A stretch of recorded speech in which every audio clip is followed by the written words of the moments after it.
So as soon as it pops up, we're live now, Marcus. We'll get cracking. Are we? Is it up? Yeah. Is it? Yeah. Fuck, that's quick, isn't it? You can see in the top left-hand corner. No, mate. No. It says anyway. I'll wait for it till it comes up on YouTube. Anyway, there we go. Right. So, hello and welcome to the first match chat of Real United Stand. This is it. We are a very first time, an epic moment. Joined today by guests, my man from India, my Masala brother, Pankaj. How are we doing? I'm doing well. Thanks for getting me on the show. No worries, mate. And Kylie, how are we today? Very, very good, Marcus. Yep. Excited to be joining you for the inaugural match chat from the Real United talk. So, yeah. Yeah, our very first one. So hopefully it goes to plan. Right. So team news is out. I think pretty much everyone has probably seen the team, but we shall go through it just in case. So Romero in goal. Delo at right back, which I think is fantastic. We've not seen enough of him. Bailly, good choice at centre back with Maguire and Luke Shaw at left back. Then we've got McTominay and Fred and Mata, I would assume, playing as the number 10. And then Fernandes, Lingard, and Igalo as the front three. So slightly worried about where Fernandes is going to be playing in that front three. So, Pankaj, what do you think? I think he's going to play as a sort of a number 10 role where, I think Mata and him are going to have a very good chemistry going forward in terms of creativity. And I think it's going to be very interesting what they do, because I've seen what they have done before, and I think their partnership is quite good going up front. I don't know, what do you think? Well, we'll go to Kylie. Kylie, what do you think? Any problems with it? No, I think it was always going to be expected that. In fact, in many ways, we've made a few more changes than I otherwise thought we might have done. So at least I think Ollie might be, attempting to rotate the squad. Not many players are starting today that were starting, obviously, against Sheffield United. It's very important, obviously, with the games coming thick and fast, and of course with Chelsea and Wolves winning so many matches on the bounce in the Premier League, that we're potentially going to have to need to win all of our remaining games in the Premier League. Therefore, you've got to rotate the squad and got to keep your best players fresh, which I think is, and a lot of our best players are sort of on the bench or not even included in the squad. It'll be interesting to see what the sort of formation is and how we sort of look to sort of play. Only because it appears, of course, we've got both Mata and Bruno Fernandes in the starting lineup, and both ostensibly are number 10s. So it can't really be the sort of normal wide players that we play with usually, unless Mata's going to play in his sort of false right wing position again, which he's not very good at, to be honest. So if Mata goes to the right, then we assume that Bruno will go as the number 10, which is probably his preferred position, his best position for United anyway. But in terms of Romero starting instead of De Gea, I mean, a lot of people are calling for I wouldn't say calling for De Gea's head, but calling for him to be dropped after the mistake the other week. I forget who it was against. Spurs, wasn't it? I think it was. Yeah. So, I mean, is that a good move? I mean, do you think Romero coming in now, do you think that shows that maybe a little bit of confidence is waning between you both? Anyone? Do you want to go? I mean, Romero, he plays the cup games and also that's why he's in the squad. So, if he does well, I don't think so he's still going to be considered going to play in the Premier League games. I think De Gea is still going to be in the squad. But if De Gea makes silly mistakes again going forward, and it costs us top 4, then I think Ollie should consider dropping him for next season and bring in Henderson back on loan. Think of recalling him. I don't know if we can recall him next season. Can we? I mean, Dean Henderson. I think we can. I think there's talks ongoing, I think, between United and Sheffield United, George. Is it? I don't think nothing's been finalised. Yeah, so obviously potentially we could bring him back on a full-time basis because I think the loan is only for this year. It's just whether, again, because although the fans have got concerns over David De Gea and his performance and the sort of level of mistakes that he's made over the past couple of seasons, I don't think those are necessarily uncertainties that are shared by Ole Gunnar Solskjaer. I think recently he called him the best keeper in the world, didn't he? Or the best keeper in the league. I can't remember which of the two it was. But clearly, Ole Gunnar Solskjaer wants to stick with David De Gea. And we'll obviously time will tell whether that was a decision in which he's vindicated for making. I'm quite glad that Romero's playing again. As I said, I would potentially have used him for the Premier League matches because, as I've sort of alluded to previously, I think De Gea would benefit from a prolonged period on the bench or out of the actual first team. But again, it's good to see Sergio Romero in the cup. I think he does deserve a few matches. And hopefully we're going to see another clean sheet from him because, of course, his clean sheet record for Manchester United is absolutely phenomenal and amazing, really. Well, apparently, I called the show the real something. You did, but I allowed it I? to. Oh, apologies. Fuck it. I don't. I didn't want. We ain't associated with that fucking shit anyway. But it's not. It's real United talk anyway. Yeah, apologies for that. Cheers, Mark. Thanks for correcting me on that. Big up chocolate milkshake said about Red, mate. I've got chocolate and I've got strawberry. All right, so I'm sat here already. I'm waiting. I want to talk about Igalo as well. Just quick mention on Igalo. Do you think? I mean, Martial put a hat trick in last game. Right now, that boy's confidence will be sky high. Yeah. Do you reckon it was the right move there to bring in Igalo for Martial? George, will go with you for this one. I think Igalo's definitely got a lot of fans. A lot of Manchester United fans are, very much believe in him as a quality striker that we brought in. A lot of people were uncertain when we brought him in as a last-ditch signing at January, but I think that he's sort of proven with his goals and this sort of track record that he's had over the last few months playing for Manchester United, albeit with the lockdown, that when he has played for us, he's done extremely well, scored goals, scored a lot of goals, contributed very well, and is sort of an archetypal centre forward and really does give us a focal point whenever he plays. I've got no qualms in him playing in these type of matches in the cups because, like I said, it really is about rotating the squad and making sure that the first team players are not injured in these sort of less critical matches, which the FA Cup, in my view, does count as. Right, well, hang on a minute, because I mean, you're saying that less critical. This is a quarter final of a cup competition, right? Probably the most prestigious English cup competition, and you're just saying there it's like less critical. I mean, we're 2 games away from a final here, Kylie. So that's a bit of a statement to make there, mate, isn't it? Do you not count the FA Cup as anything major? No, of course it's still a major trophy, but it's not the be all and the end all for where Manchester United want to get. Right. I think we're obviously trying to focus on major trophies, which are obviously the league title, the Premier League title, and the Champions League. And Champions League is still and has been for many years now the holy grail, and is where we're looking to secure. And again, it's the most important thing because ultimately we want in this summer transfer window, we want to be able to make the best signings that we can get, and those type of signings all want the Champions League, football. So, although as United fans we should be obsessed and want to win as many trophies as possible, I think in many ways the Champions League has become a trophy for us because for long term, it's a far better target for us to attain, given the fact, like I said, that we're going to be able to attract better players and therefore hopefully see a brighter future. Well, come on, Pancard, you got to react to that, mate, because you're a positive guy.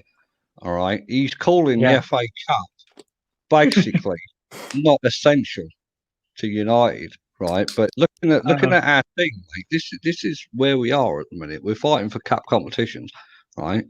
So surely, if we win this FA Cup, it's part of the pedestal. It's part of the the journey to getting back at the top there. So come on, how are you gonna let him say that and get away with it? Come on.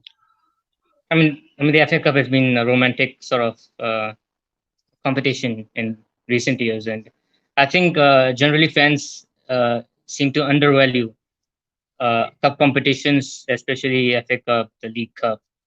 But I think the FA Cup's importance should be noticed. Because we have in our history, we have won it. When we have history in this competition. Remember Ryan Giggs, I think, scoring a goal against Arsenal was in the FA Cup and the League Cup. I don't remember. Yes, It the was in FA the Cup. cup competition. Yeah, FA Cup. Yeah. So I think we do have history in this, and I think people shouldn't undervalue it, because I can't seem to understand fans taking the top four would take top four over cup competitions these days. I know it gives you Champions League, but I think a cup trophy is a cup trophy at the end of the day. I mean, it counts as a trophy in the cabinet. See, So, see now, I like that attitude, right? Because Mourinho had that attitude going back 2 years ago. The League Cup is the first trophy to win, right? And I remember he got absolutely fucking pelted for wanting to go all out to win that competition, right? So but that coincides basically with what you two have said there. I mean, Carly, you're not one for. You don't really think this is like a major thing for United then in terms of going forward for the future? I think the proof was in the pudding, really, with Jose Mourinho, wasn't it? In terms of, we did think that, and again, it was hard really with Mourinho, because of course in his prior spells with Chelsea, both when he first came to Chelsea, obviously in the early 2000s, and latterly when he came, relatively recently to Chelsea, he'd proven that he could get success quite quickly, and we all thought that he was going to win the league title within his first couple of seasons. And we all again assumed, a bit like when he was with Chelsea, that because he had made a history as well of winning the League Cup quite often with them as well, that was going to be the stepping stone, as you sort of mentioned, to greater glories, or where we're going to challenge for the Premier League or things of that ilk. But again, really, the proof has been in the fact that obviously we now look at where Jose Mourinho is now, and how bad the performances were and the points totals and things of that nature, as to the fact that Jose Mourinho's plan and the fact that he did place great weight on the cups has, it's borne out the fact that isn't actually the most important thing. The most important thing was getting the best signings in that we could do. We've all seen the way that Bruno Fernandes has revolutionised Manchester United, and the signings that Ole Gunnar Solskjaer has made all seem to be doing relatively well. Wan-Bissaka, Maguire, James, and Bruno Fernandes, and even, of course, Odion Ighalo, who we've talked about before, on loan. Okay. You need to attract the best type of players and the best quality of players, and we do need Champions League for that. And again, as I said, that's all about our long-term future and trying to build a plan to hopefully win back the Premier League title. Right, Pankaj, Mark Afton wants you to give him a wave, so just wave for him, will you? All right, just keep him quiet. There you go. There you go, Mark. Yeah. Max says he would have rather have had Williams over Shaw, Pogba over Fernandes, Rashford over Lingard, and Greenwood over Mata.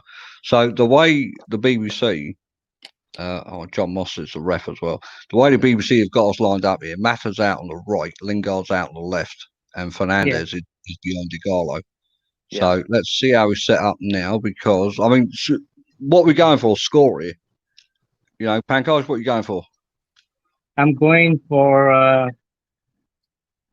3-1 United. 3-1 United. Carly?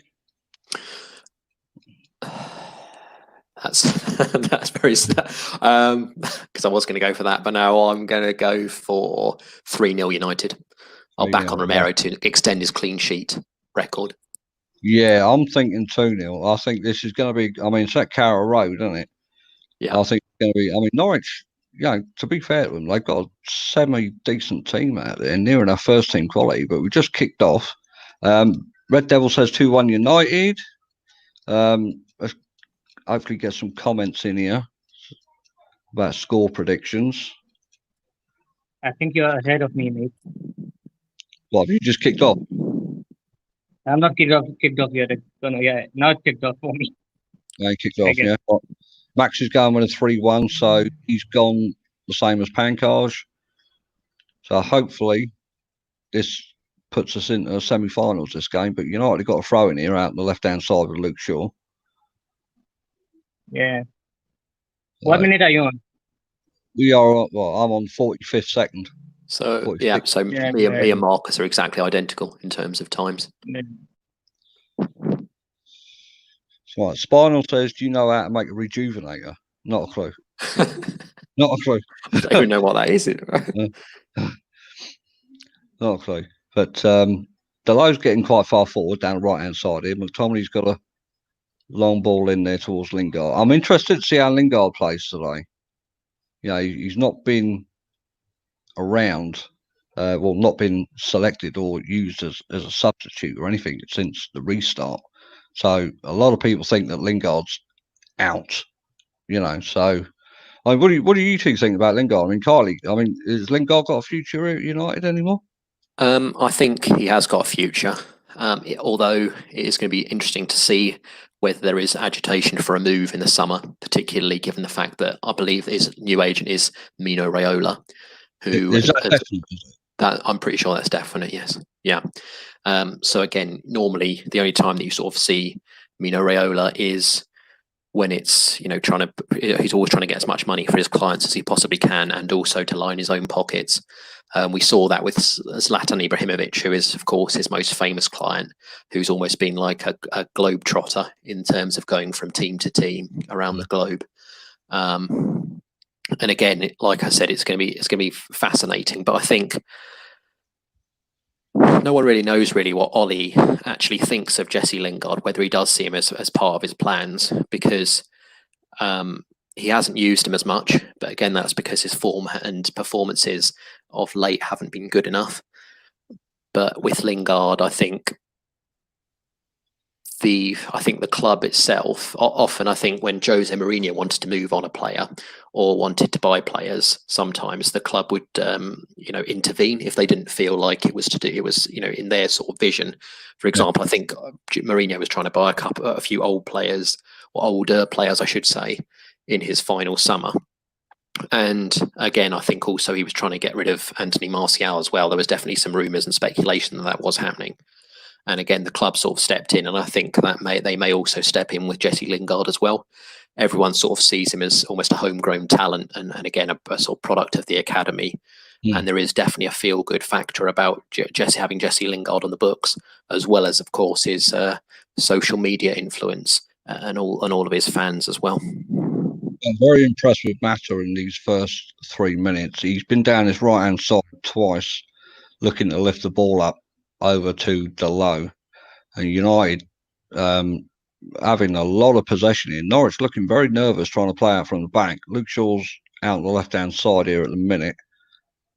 Ball into Lingard, and of course Lingard goes back to Fred. There's Fred's touch again. Yeah, but that was a bit of a short ball from Bruno, wasn't it? If that'd been Matic, he'd have got onto it instantaneously and shielded it. Red Devil says, I assume there's still 5 subs. Either of you lot know. Pancars, is still 5 subs? Is he there or is he gone? No. Kylie? I'm not sure. I've not checked enough. Pancars, is it still the 5 subs or not? Do you know? Maybe, yeah. I would assume it is, isn't it? But Tim Krul's had to come out for one there. But United certainly dominating possession in the early stages. Yeah. Mata looking for the ball over again. Bruno spreading it out to the left or in. Mate, Bruno's passing these first few minutes been pretty sketchy, you know. White Diamond will see that you disappear, says Spinal. I've got no clue what he's on about. Not a fucking Scooby-Doo, mate, what he's on about. But yeah, as long as he's enjoying it. See that then, Kylie. Fred, great ball out to low then. All right. Tommy, another ball trying to go. They're trying to look for that. They're playing that ball over the top quite often. I think that's a product of how we the amount of sort of joy that we got last time out playing against Norwich when we had, obviously their defence was at 6s and 7s quite often. And again, if you remember rightly at Carrow Road with the second goal, when Daniel James sort of sprinted away and then curled one beautifully into Rashford's path. And again, because they were playing such a high line. And I think what they're looking to do is try and expose that high line again. And there's a reason, of course, that Norwich are very much favourites to go down and to be relegated. It's because their defence has not been good enough, and hopefully we can expose that weakness again today. In terms of Fred's performance, I think it's good that he's sort of like, he's getting a few good touches and good balls, because for the good of the team, we want all of our players firing on all cylinders again if we have to use them, if people get injured. Fred there, mate. He's played Barty into trouble. That's a bit of a close call there. He tried to play the pass with his right foot across the area. Bit too heavy with a touch. Would you consider? Pankaj, what are you all about? He's very muffled, isn't he? Yeah. He keeps freezing as well. Internet not that strong out in India, mate. Is it? Look, Fred. Would you consider selling Fred this summer? Oh no, I wouldn't. I wouldn't say that. I think Lingard's going for a shot all out the corner. No, I wouldn't contemplate selling him, mate. I think he's a good utility player. I really do. I think his form before the lockdown, I thought was pretty decent. He had a good run of 8 to 10 games where he was solid all the way through. I put Matic in that category as well. He was really in form as well going into it. Kylie, what do you reckon? The problem is that we've still got quite a lot of. That's close. We've still got we've still got quite a lot. We've still got quite a lot of dead wood. So really, Fred isn't sort of like the biggest problem at United. He's one of those players that if you were looking at if we were still aspiring to be a serious club challenging for major honours, Fred's not a player that you should be looking at keeping around. It's just purely because we're in the situation that we're in that Fred looks as good as he does. You wouldn't.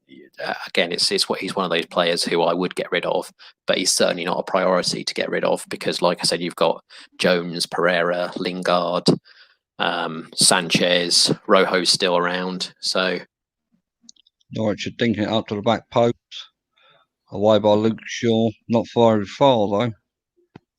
I mean, everyone sort of knows my thoughts on Fred because I've sort of said it on a previous show. I think his touch and passing and shooting all leave a lot to be desired. The Red Devil says there's no width here, but there was a great ball then from Igalo. He come deep and switched it straight out to the right hand side, and United on the attack here. But Delo, bit of trick. Oh, he's got it again. Second time, low ball across. It's not clear. Terrible touch by Mata. It is, mate. Yeah, but Norwich, they're not looking comfortable at the back at all, are they? United have got a pretty good tempo here in the first 9 minutes. But they're coming forward again. Luke Shaw, I don't think he's going to get that. Oh, he has. Krul comes out to gather. So, I mean, first 9 minutes in Pankaj, what do you think? Is this what you expected? Yeah, I mean, I expected United to be on the front foot. Having Fernandes and Mata brings out the creativity, having more of the ball possession-wise. We're looking good. And the only team I can see scoring now is United. I don't see Norwich scoring, to be honest. I mean, we look good. We have options from the bench as well to bring on late on. Like, I think he's going to use all his 5 subs for this game as well. I think he's going to bring in Pogba for Fernandes. He's going to bring in, Martial for Igalo, Rashford for James. Sort of, he's going to do, mix it up in the second half. Matter out to the left, but Luke Shaw just totally miscontrolled it, and it's gone out for a Norwich throw. Kylie, what do you think of the match so far? It's quite difficult. I think often with the opening sort of skirmishes, a lot of the times teams are sort of trying to test one another and feel out where and probe for the weaknesses in one another's armory. United are having a lot more of the possession than Norwich, but it's just whether they've not really created a gilt-edged chance yet, or any sort of chance noteworthy at this present. Although we've now got Jesse Lingard in the corner. That's right here. Matter again. Look, Matter's touch ain't all that at the minute. No, but of course he hasn't played for that many minutes, has he, since the restart? Red Devil says, "Where's Ross at another barbecue?" He probably is. I've not heard from him today at all, but he probably is. Rodney's going to be doing the post-match show for about half an hour, so you're stuck with us three for the entire game. If that's a good thing or not, it's down to you. Yeah. United, I mean, Bay's been pretty solid so far. I mean, very composed, good control. He's been another corner. But we're coming out here.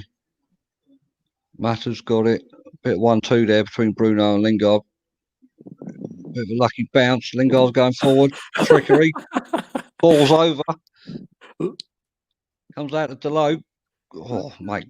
So you can tell the sort of quality of Norwich there, because Jesse Lingard for a moment there looked like Lionel Messi, didn't he? As he sort of jinked through. Bailly played quite well. I'm impressed. I mean, I don't know why we don't start him as over Lindelof, to be honest. I think Bailly's fantastic, Pancars, mate. You're not alone there, mate. I think, did he have an operation on that injury during the lockdown? So try and ease his way back in. But you can tell Jesse Lingard hasn't had an haircut during lockdown, which is good. Let's see. No, there's no penalty there. Playing a replay, no penalty at all. But Igalo's been quiet, for the first 13 minutes. Like you said there, I love the way he holds up the ball. He does hold the ball up really well, doesn't he? He really does. Yeah. But there's been no clear-cut chance yet for either team. But I mean, already. I mean, do you think this system with these players works, George? Well, I mean, preferentially, of course, we do want to sort of be able to go as far as we can in the cup, and of course, we'd rather win it than not. Like I said, even though I sort of said that it would be our lowest priority for the remainder of the season to try and win it, that doesn't mean that we shouldn't try and win it, because again, you do want to win as many trophies as possible as you can. I'm not necessarily sure that Ollie does have a system that really does fit for our players.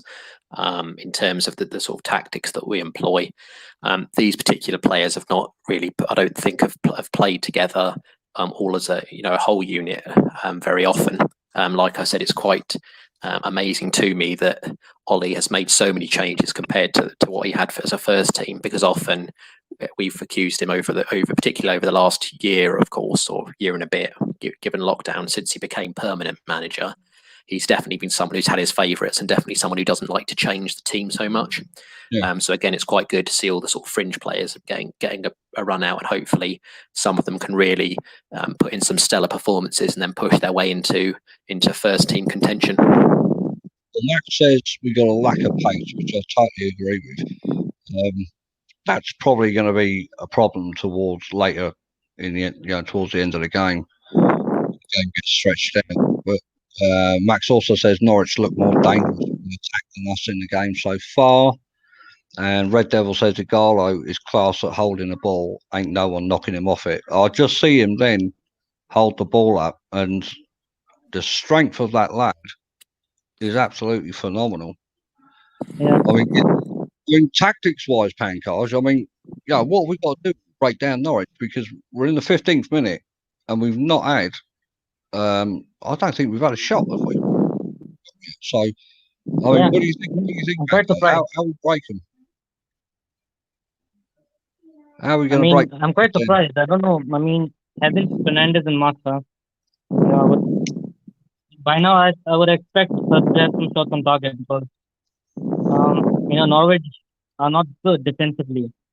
So, Norwich sitting back, defending because they're not good defensively, because if they try and open up, it's going to be difficult for them.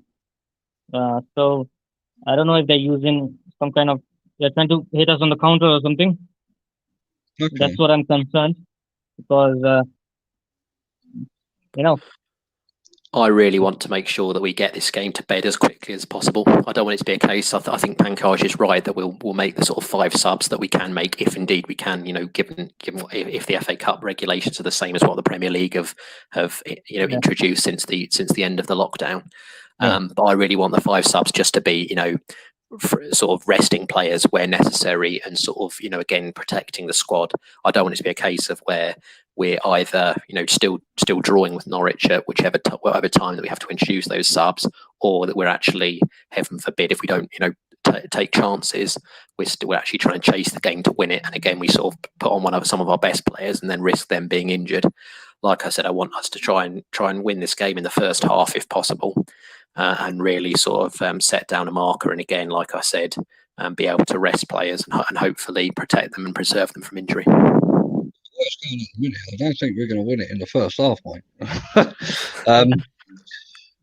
It's quite evident that we are missing Rashford or Martial for that burst of speed. Terrible from Lingard. Yeah. Lingard. Yeah, he got the ball on the edge of the box. Great tackle there by Scott. Absolutely fantastic tackle. But what minute are you on exactly? 17th. Yeah. 17. Yeah. I think 30 seconds ahead, man. Yeah. 30 seconds ahead. Yeah. Where you go?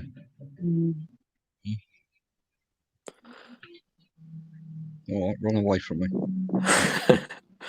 I think again we're sort of seeing. Yeah, that's the Lingard thing. Terrible, man. Yeah. Terrible. Here we go.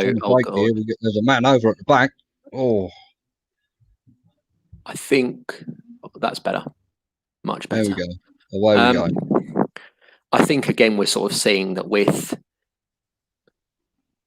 Great ball by Bruno. Igalo through.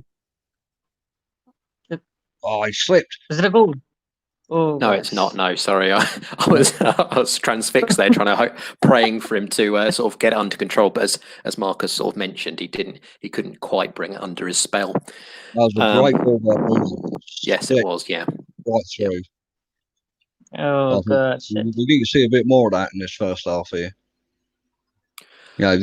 Everyone's expecting United to win this game quite comfortably, but so far the play has been very bitty.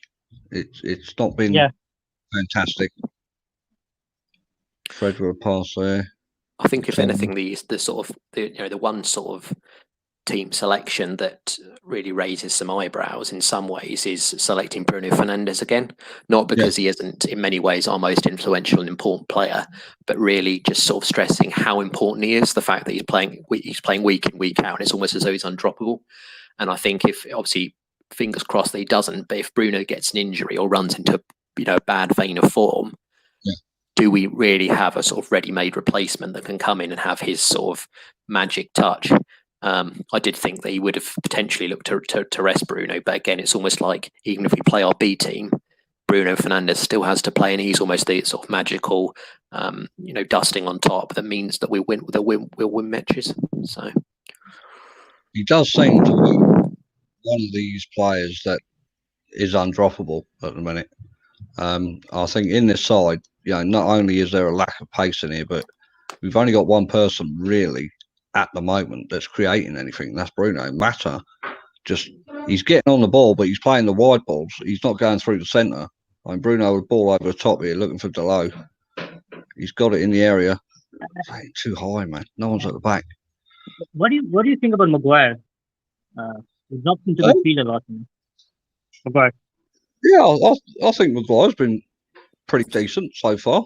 I don't think he's worth the price tag. But Jay Hart says the game is Snoozeville. I meant the stream, not the game. What are you on about, Harty? There's no wrong with this. Matt is a yard off the pace, says Red Devil. And Jay Hart says, well, would you want Pereira as your number 10 or a half knackered Bruno? Well, there we go, Kylie. I mean, that's a question for you there. You know, with Pereira's number 10? I would have played him as number 10. Or like I said, I don't necessarily think we've already seen that Norwich are barely threatening up top. You know, again, we've got most of the possession. I don't think that we should, you know, again, these are the sort of teams that we should be beating no matter what. I'm pretty sure, in fact, that did Pereira not play the game that we won 3-0 here earlier in the season? Because obviously Bruno wasn't part of that, neither was Pogba. So again, we've proven that without Bruno, we can still absolutely trounce them. So, like I said, it's proven that we doesn't necessarily need Bruno Fernandes to win these games, and it was probably our most sort of convincing win, or at least one of them of this season. So, like I said, I've had no qualms in playing Pereira rather than Bruno Fernandes. Again, you want to try and preserve players. And I think, you know, Ollie this is potentially the reason why we need someone that's our player of. Oh, that was terrible. We need a player of potentially like someone like Jack Grealish, who again can sort of play a variety of roles further forward, whether that might be off the left wing, right wing, or even again number 10, because really you do need, in order to challenge for major honours, you do need a fully equipped squad and a strong squad, and I think that's what we're really lacking. I think if everyone's fit, we've got one of the best teams in the league. But again, it's just the fact that a lot of our sort of main players have been injury prone, such as Anthony Martial and Paul Pogba, and the players that we've got in to sort of, you know, fill in those positions when they're injured are nowhere near of that quality. I think for United here, the left-hand side is, well, that would be Norwich's right. Luke Shaw's getting an awful lot of space down there, and that Aaron's lad just can't seem to get near him at a minute. So Bruno did play a fantastic ball out there to Luke Shaw just now, which, well, it ended up with a chance for Igalo, but it wasn't, you know, a clear-cut chance. Jay Hart says, who the fuck says no qualms, you uptown boy? So Norwich had a free kick there. It's gone over the bar by absolutely miles. So no problem for Romero. Hart, what's your score prediction for this? Pankaj went 3-1. Kylie's gone 3-0. I went 2-0. Yeah. Max went 3-1. What did Red Devil say? Was it 2-1 or 2-0? I think. But so far, they're stopping for a water break. His Red Devils was 2-1 United. So water break then. 23 minutes in. I've got to say, I'm not particularly pleased with how United play so far. I'm really not. I think they should be. I mean, they've dominated in terms of possession. Yeah. But there's nothing clear cut here, and there's no indication that says we're going to go on and win this. I mean, you know, Norwich are trying to play out from the back. They don't seem comfortable playing out from the back, but you know, what's his name in goal? Tim Krul. He's not had nothing to do. He's been a bit of a spectator. Jay Hart's gone 2-0. So, I mean, Pankaj, what do you think about it so far? I mean, it's not. I mean, we have. I mean, obviously, we have more of the possession as always, but we're not like creating anything, you know, any clear-cut chances. I mean, if we keep doing this, you know, I think Norwich will find some encouragement, you know, because we have to take chances, you know, we have to create something. Nothing, man. But I hope we can still win this game by 1 or 2-0. But I'll still stick with my prediction, obviously. But yeah. Charlie? I'm not necessarily surprised that we haven't really seen too much cutting edge from our players. Again, the one sort of downside which Ollie has really sort of avoided by playing the same team week in, week out over this season. Of course, you have the downsides of, you know, increased likelihood of injury, which we've seen with various players, and of course, you know, a lack of match fitness and lethargy in the players as well by playing them week in, week out. But of course, the downside when you do actually rotate the squad is, like I sort of mentioned previously, is that the players haven't played together. And what you find then is that they just don't know each other's movements well enough, and obviously at the highest level, playing together and, you know, breeding a chemistry together is extremely important. And I think that's what we're seeing here, is we're seeing a team that don't necessarily know each other as well as our sort of first team might do. And again, you're also seeing the fact that potentially this is our B team almost, give or take a few players. And, you're seeing that sort of, lack of quality as a result. Now, this is a good point brought up by Jay Hart here. Why are we not resting Luke Shaw? He seems like a burglar away. Yeah. Luke Shaw, yeah, I was very surprised actually to see him on the team sheet, because Brandon Williams, Yeah. You talk about lack of pace here, what Max was saying earlier, and Brandon Williams would have seemed tailor-made for this down that left-hand side for sure. So, you got Luke Shaw's down there doing his bit at the minute, but I much prefer Brandon Williams down there. I mean, Pankaj, you Brandon Williams fan? Yeah, I mean, he does bring something more up front, and he constantly, moves forward, and cuts in a lot moving forward. So I would have expected him to start, and I think you should rest Luke Shaw after the game against Sheffield, because I think Luke Shaw is going to play the Premier League games, most of the Premier League games. So I would have rested, Shaw for this. I'm surprised he went for Shaw, and Maguire. I would have started Lindelof and Bailly, to be honest. Yeah, not Maguire. Yeah, Maguire. Because Maguire, he played a lot of games. Maguire. I don't know what you think. Yeah, I mean, Kylie Maguire as well. A lot of games this season. Yeah. I think Ollie sees him as sort of like, again, in the same way as sort of Bruno, he sees offensively as his linchpin and the most vital component of his attacking threat. I feel like, again, Ollie has proven that he considers Maguire his sort of big money signing or big money defensive signing in the last summer. He considers him almost undroppable as well, and someone that he needs, both for the leadership qualities that he clearly brings. He's already sort of mentioned how Maguire's taken it upon himself to organise social outings and really look to develop, team bonding. And again, he sort of wants that sort of commanding presence clearly in the defence. Again, I would sort of echo the sentiments that I would have preferred to have seen Lindelof and Bailly, because I do share Ollie's high value status that he places upon Harry Maguire in our defence. That's blazed well over. Yeah, you know what? I mean, I thought that was a foul there on Mata in the middle of the pitch. But Norwich then picked up the ball off Mata because he's trying to fuck about and do trick in it. It's not got the pace any longer. That's the problem. And then Norwich. I mean, to be honest, mate, there was a guy there free on the edge of the box. McLean sort of like leans corner, back. Isn't it? Should it be a corner? It looks as though it hit Bailly's back. But that was a dangerous situation for United there. There was a man over on the edge of the box. If he had not been so selfish and passed that off, United were in trouble there. But United coming forward again. Shaw's got a nosebleed again. Yeah, I mean, Luke Shaw at the minute going forward, it's almost like he's pissed to bed or something this morning and just thought, fuck it, I'm going forward. But Max says, is LVG the manager for us? Do you know what, Max? Yeah, again, totally agree. This is very much sideways passing. It very much is. There's not an awful lot coming through the centre. Hart says, I think we really need another defender, though, in the summer. We always need at least 4 proper ones, not counting Jones.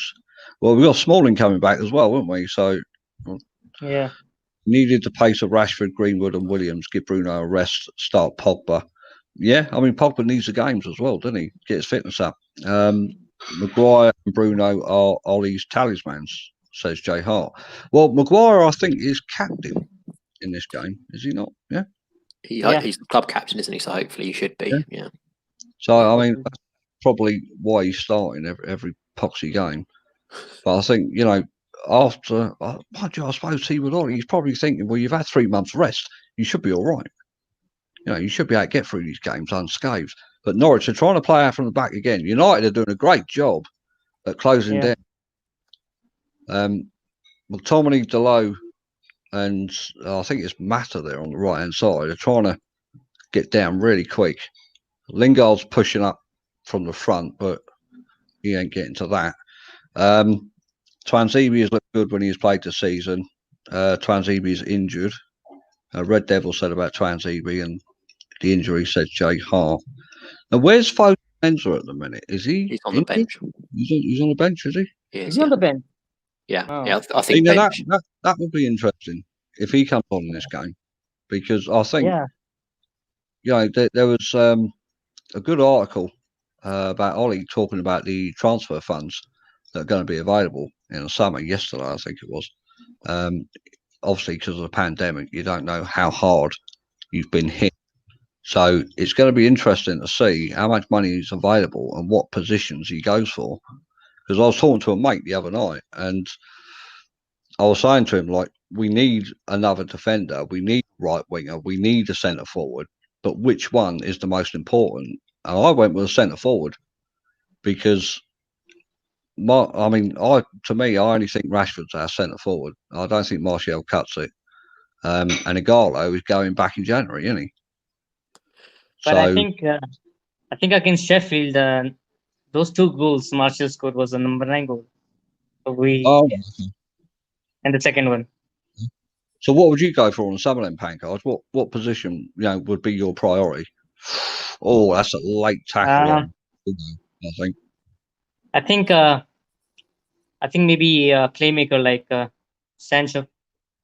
I don't know what you think, but I think Sancho is the priority. As we know, we have been after him since last year, I guess. So I think he's going to be the first priority in terms of the players we need to get in.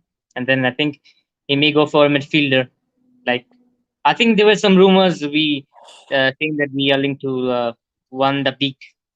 I don't know. What do you think about him? Do you think he's going to be a good squad player?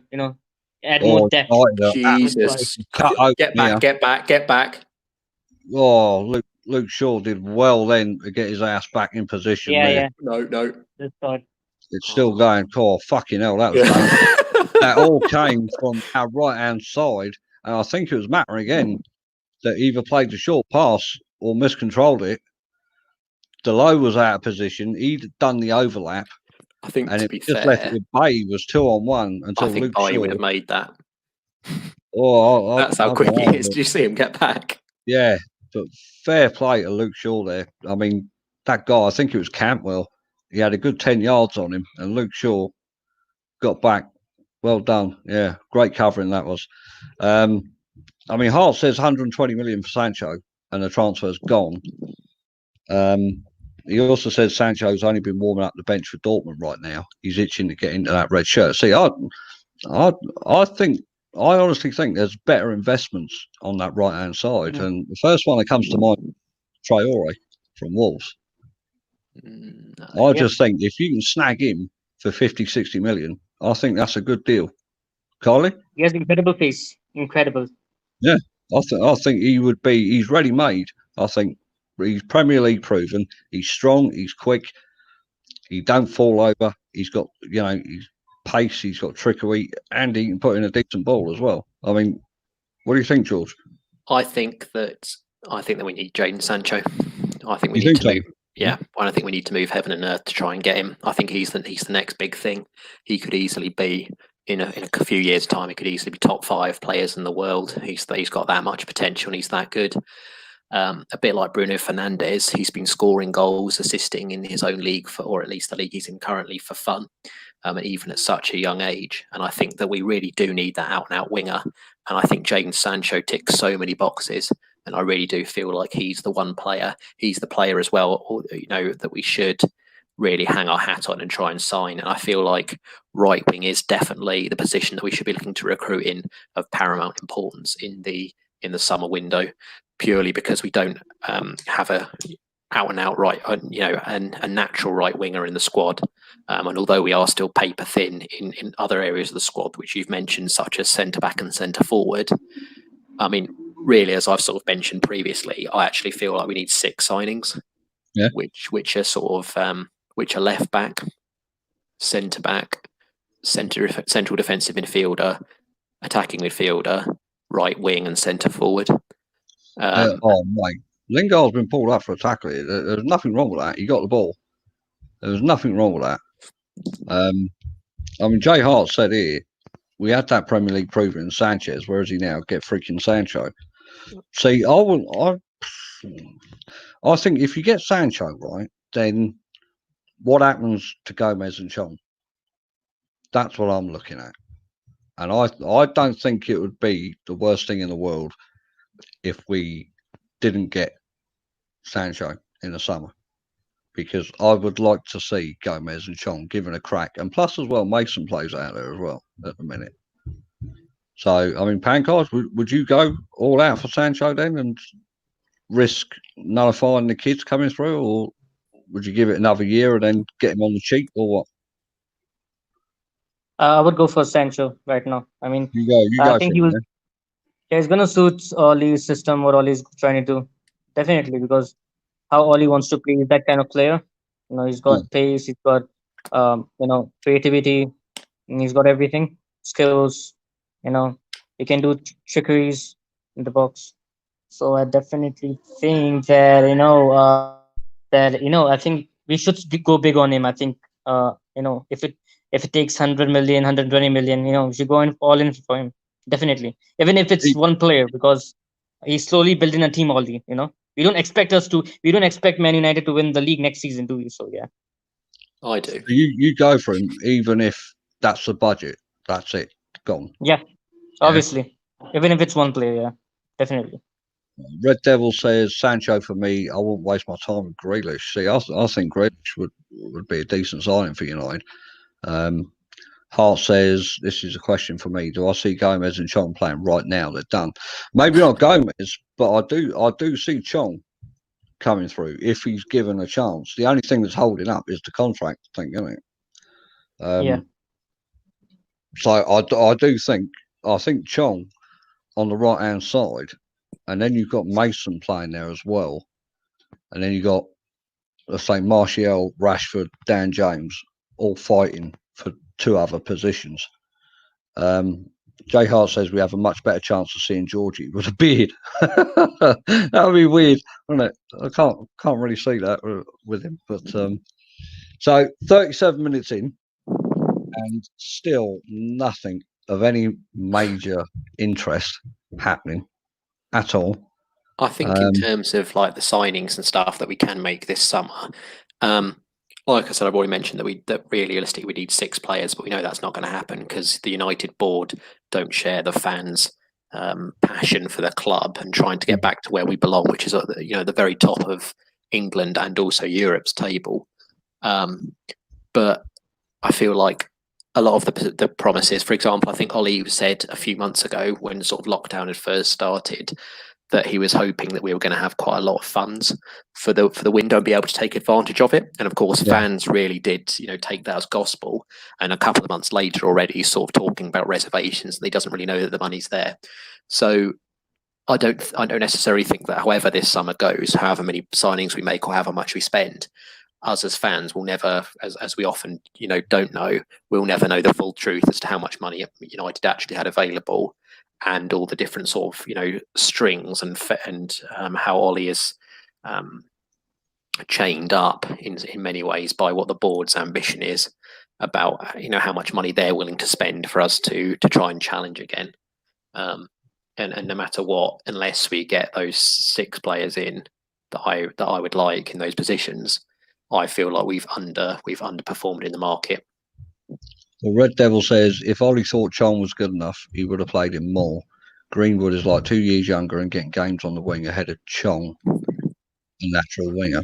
Yeah, but I think United have a tradition, don't they, of a history of if people don't sign the contracts, then they don't get played, don't they? They don't get played. So I think if he signs a contract, I think we'd see him more. I really do. I mean, Mata again. Look, that's such a simple pass from Mata. Why is he playing that so high out there to Lingard, who's a fucking dwarf, expecting to get that in on the touchline? What people think, Jay Hart says it's embarrassing though. Liverpool won the league. Leads are coming up next season. If the board doesn't invest, we might as well just merge with City. That's interesting as well. I mean, as much as it pains me to say it, but Liverpool winning the league. I read this morning on Sky Sports app that Jurgen Klopp said he'd be surprised if Sancho would go to Liverpool. Jadon Sancho has publicly said, he's openly said that he wants to play for a team in the Champions League.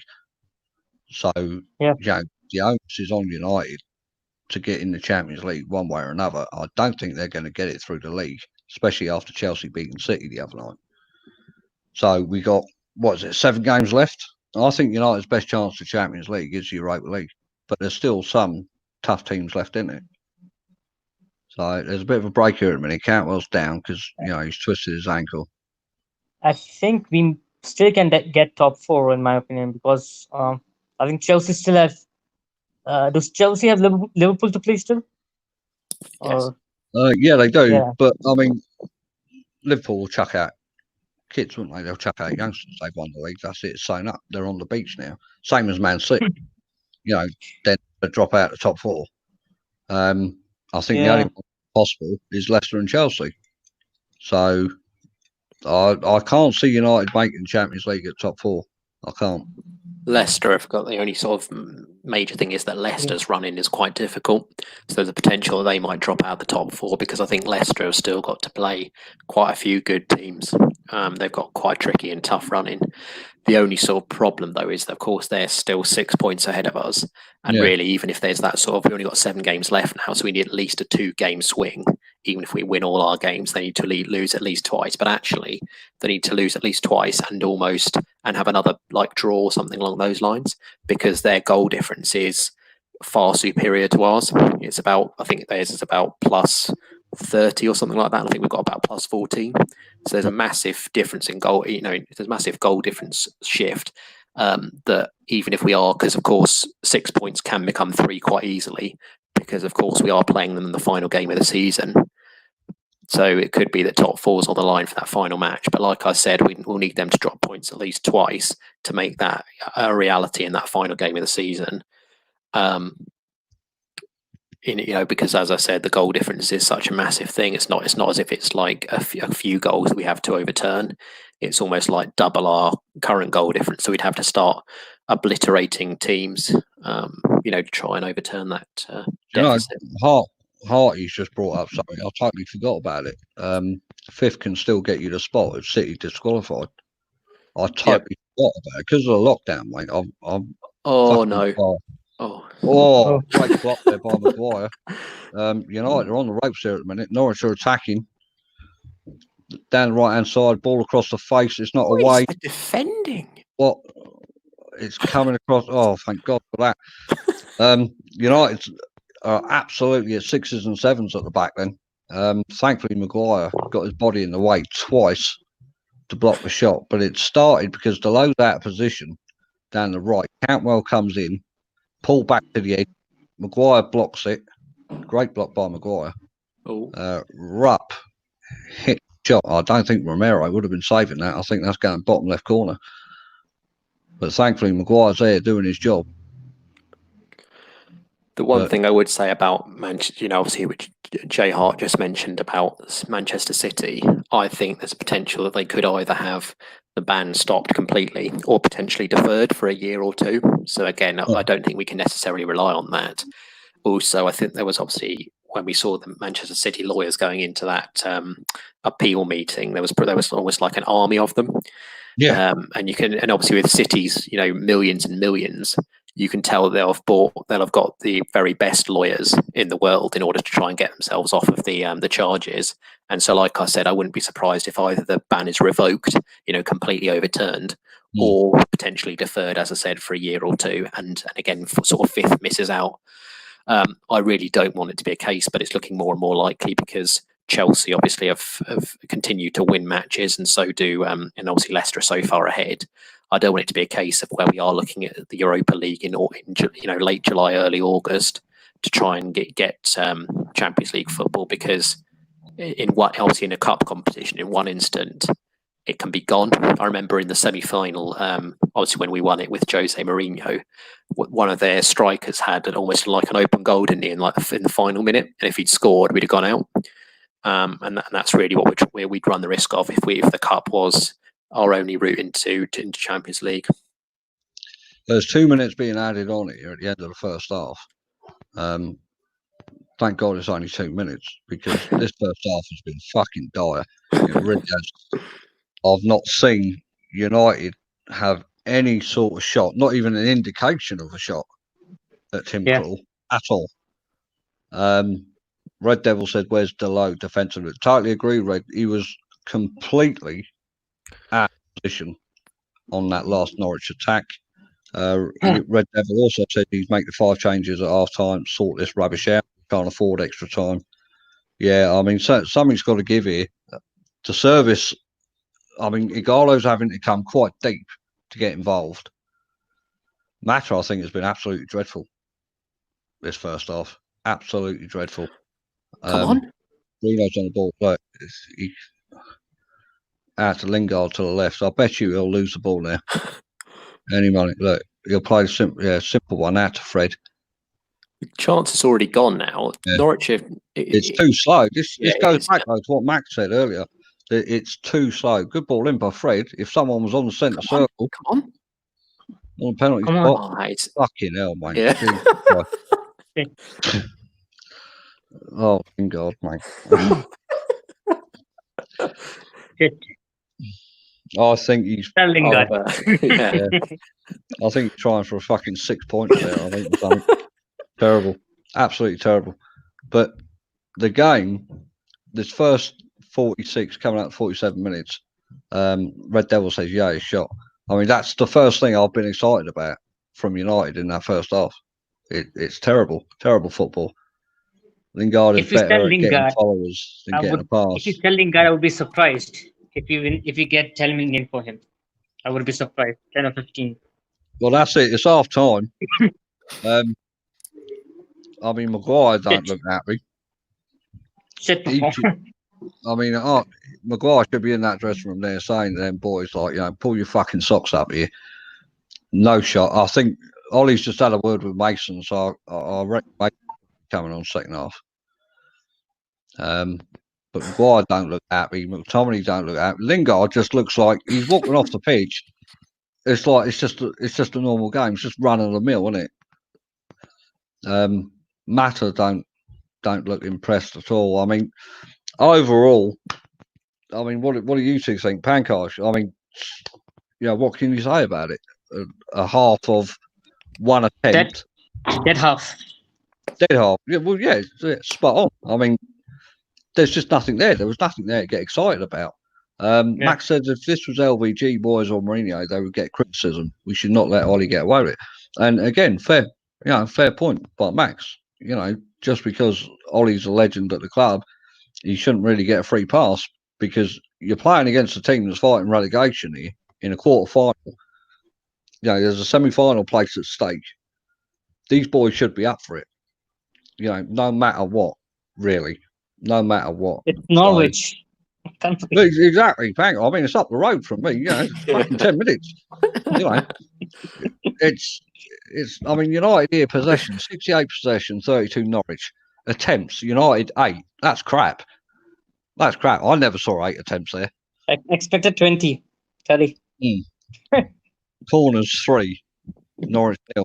I'll tell you what, mate. I don't know where those 8 attempts were. What do they class as an attempt?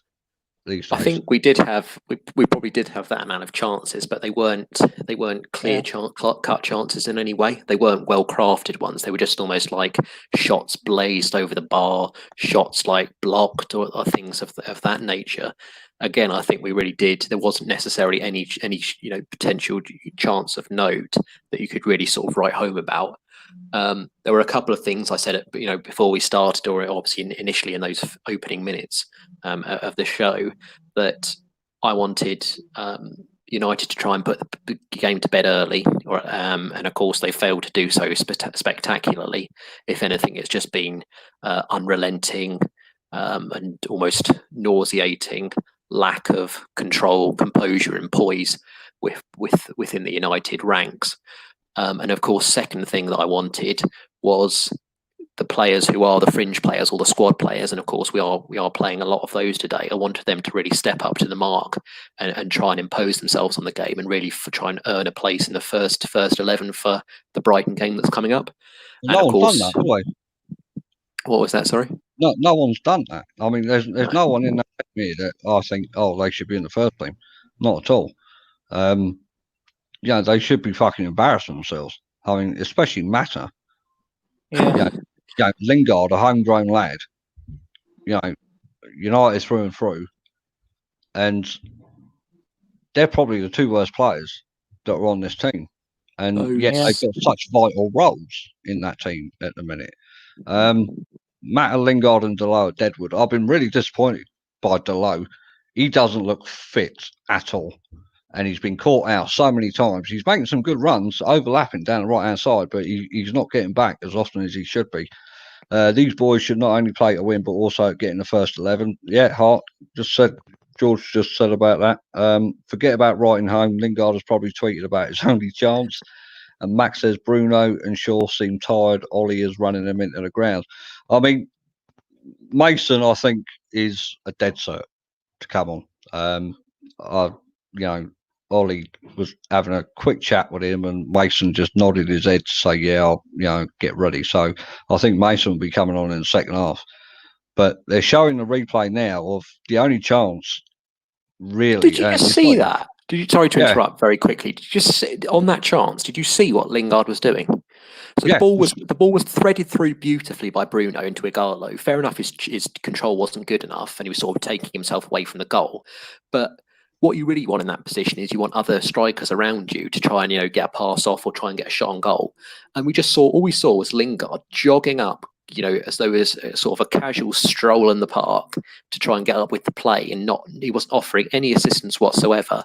I think the sort of bare minimum that we want with Lingard is effort. And again, in that particular snapshot that we saw, there was a severe lack of it. And again, he wasn't attempting, in any way to try and help out his teammate or support.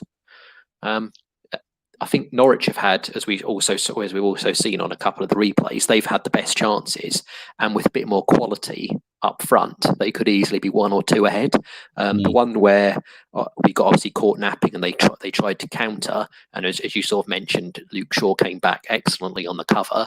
Again, if they'd had better quality, they could have easily scored from that, because it was almost as though their lack of quality allowed Luke Shaw to get back, if that makes sense. It was a brilliant recovery run by him, but he should have had no chance whatsoever if that's a better attack. Yeah. And again, on that second one that we saw, where it obviously was pulled back, and then Maguire made that really important good block. It was almost a free hit for that Norwich player again. It was, if he controls it correctly and then hits it again, Romero's going to have to either make an outstanding save or that's in the back of the net. And we've definitely not. I mean, again, we've definitely not created any chance that's anywhere near that sort of that class or quality. And we really, at the moment, it's almost sort of heading for a disappointing, nail-biting finish in many ways that we shouldn't really be having. Because really we've got so much more quality than Norwich, even with the players that we're currently using. They're clearly not playing to the best of their abilities, and they should be. Thank God. Reaction to that? Lingard has been terrible. I mean, when he's been moving to the final third, you always think he's going to lose the ball or he's going to miss a chance or something, because I don't think so. We have been good in the final third, and I don't think Lingard brought anything, for anything going forward, as Kyle said. I don't see us scoring. I don't really see us scoring many goals, but I think maybe 1 or 2. I think we need to bring in I think we need to use our subs. We need to bring in Pogba or someone else in for some creativity. Because I saw when I watched the Spurs game, as soon as you brought Pogba in and you brought Matic, the game changed, and Greenwood as well. He won the penalty. He showed some creative skills and all, and he won us the penalty in that game, and he saved us. Otherwise, I think if we would have lost the Spurs game, I think it would have been the pressure would have been on Oli. Yeah, that's fair enough. Well, I mean, I do think changes at half time. Something needs to happen. Yeah. I think that is a very, very lackluster performance from United. For me, it's an important game. It's a quarter final. It's there's a chance to go at Wembley at stake. I'm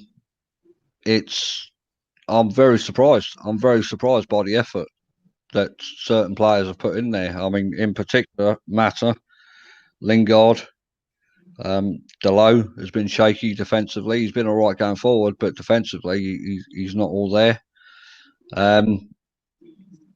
You know, I mean, what do you do? I mean, the midfield three, we're used to seeing McTominay, Fred, and Bruno in there. You know, what do you do? How do you change this? I mean, the only obvious way is Martial, Rashford, Greenwood. You know, that's the obvious answer. But they're playing so much football, you don't want to run them into the ground. Yeah, Lingard's doing slow motion for his Instagram, says heart. Bruno and Shaw seem tired. Ollie's running them into the ground, says Max. He did the same with Rashford earlier this season. And Max says Norwich looked more likely to score in the first half, which, yeah, I totally agree with. Norwich looked the more dangerous, especially towards the end there. They carved us open a few times, and like you said, George, with a bit more quality there, they could have been going in 1 or 2-0 up. I think the worst thing that could possibly happen is that we sort of bring on our best, better players, and of course, if one of them gets injured or anything like that, that'll be, worst case scenario if they're out for the rest of the season. But in many ways, I don't want us to see us go out with a whimper. And what I mean by that is that we sort of prolong this game into extra time and then into penalties and then go out. Because again, that would just be, it would sap all of our energy. I want us to absolutely throw the kitchen sink in this second half to get this game won. I don't want it to go into extra time and penalties because we still have some players out there. And of course, when he brings on the substitutes, which you'll have to do in many ways because of the the heat and the conditions that we're currently in, being in summer, which normally when normally the players are on the beach.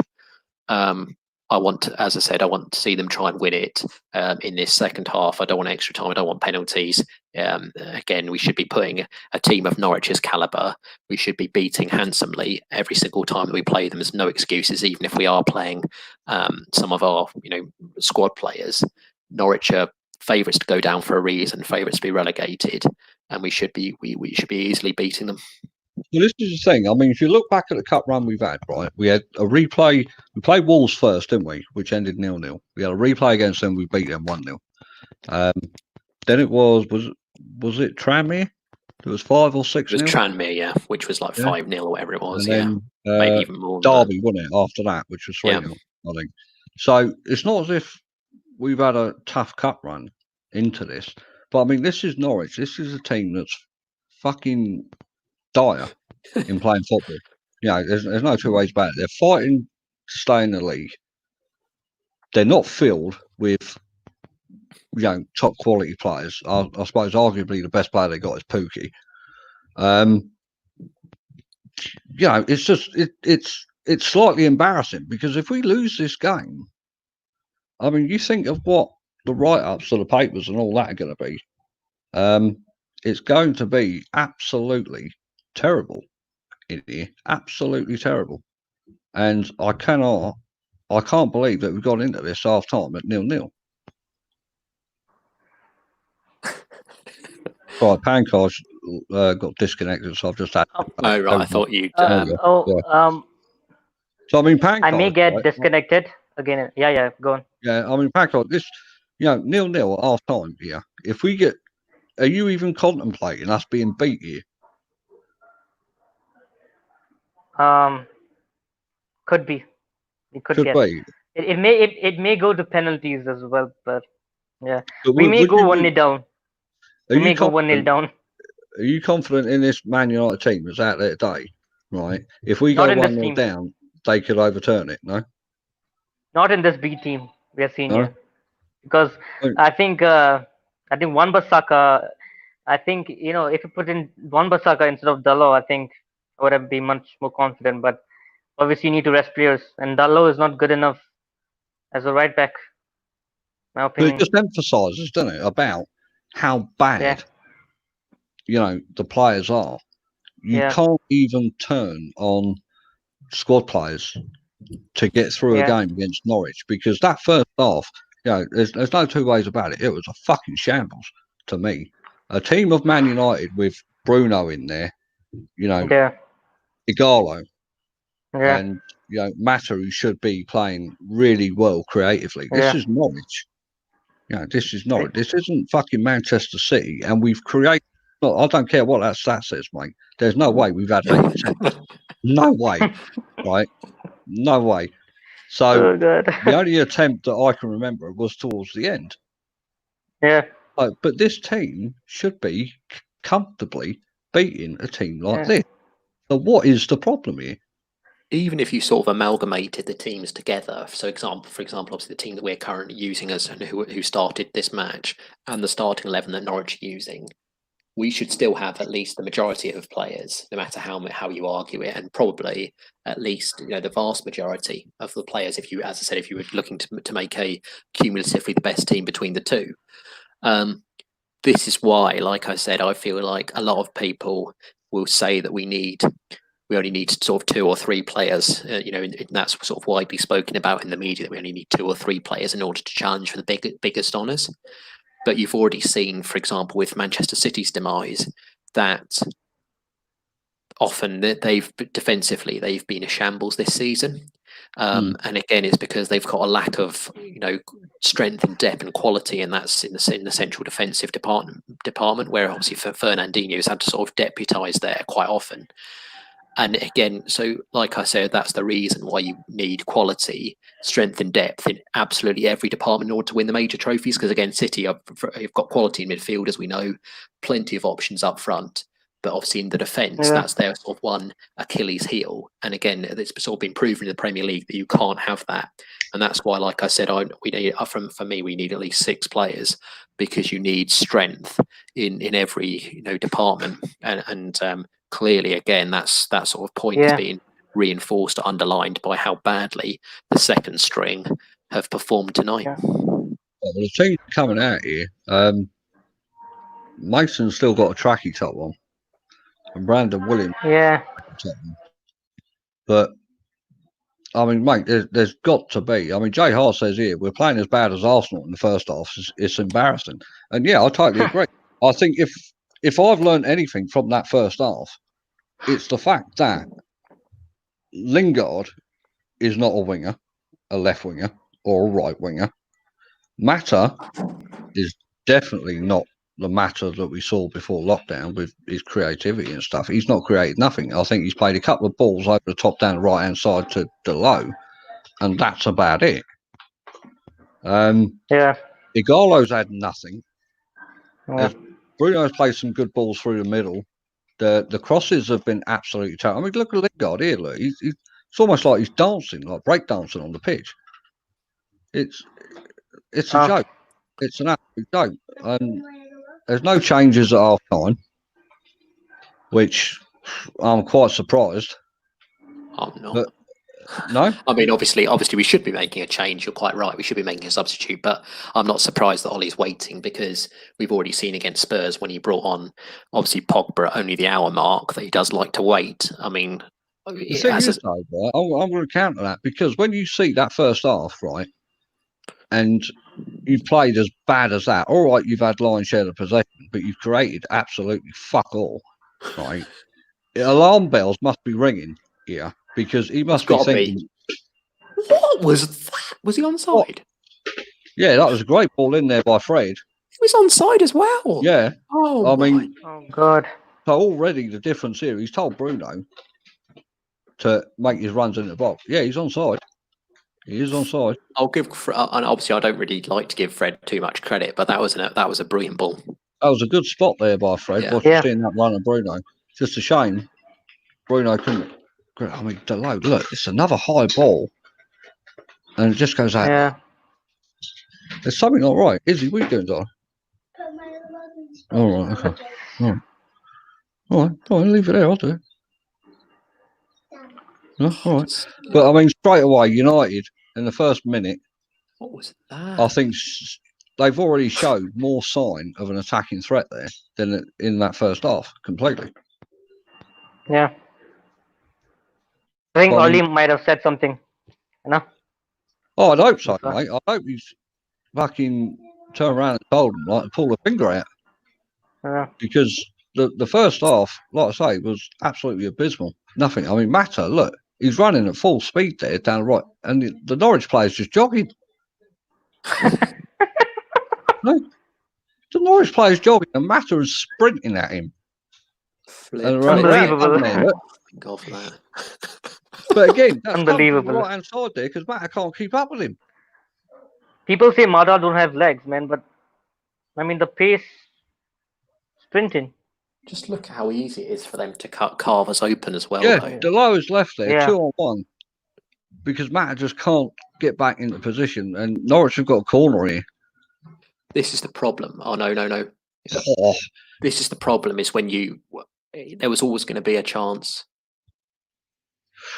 There was always going to be obviously the longer this game goes on and the longer it's 0-0, the more that Norwich have belief and ability to try and win this match. Because again, it's almost as though whoever scores the first goal is going to win this match. Because there's such a fucking Christ.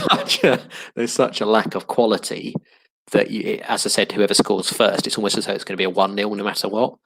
The one thing I would say is that even though our defence has been quite porous recently, in terms of ceding chances, we should be creating against Norwich's defence more opportunities, because again they've got and as time goes on, you've got to create that one real chance, and someone's got to put it away.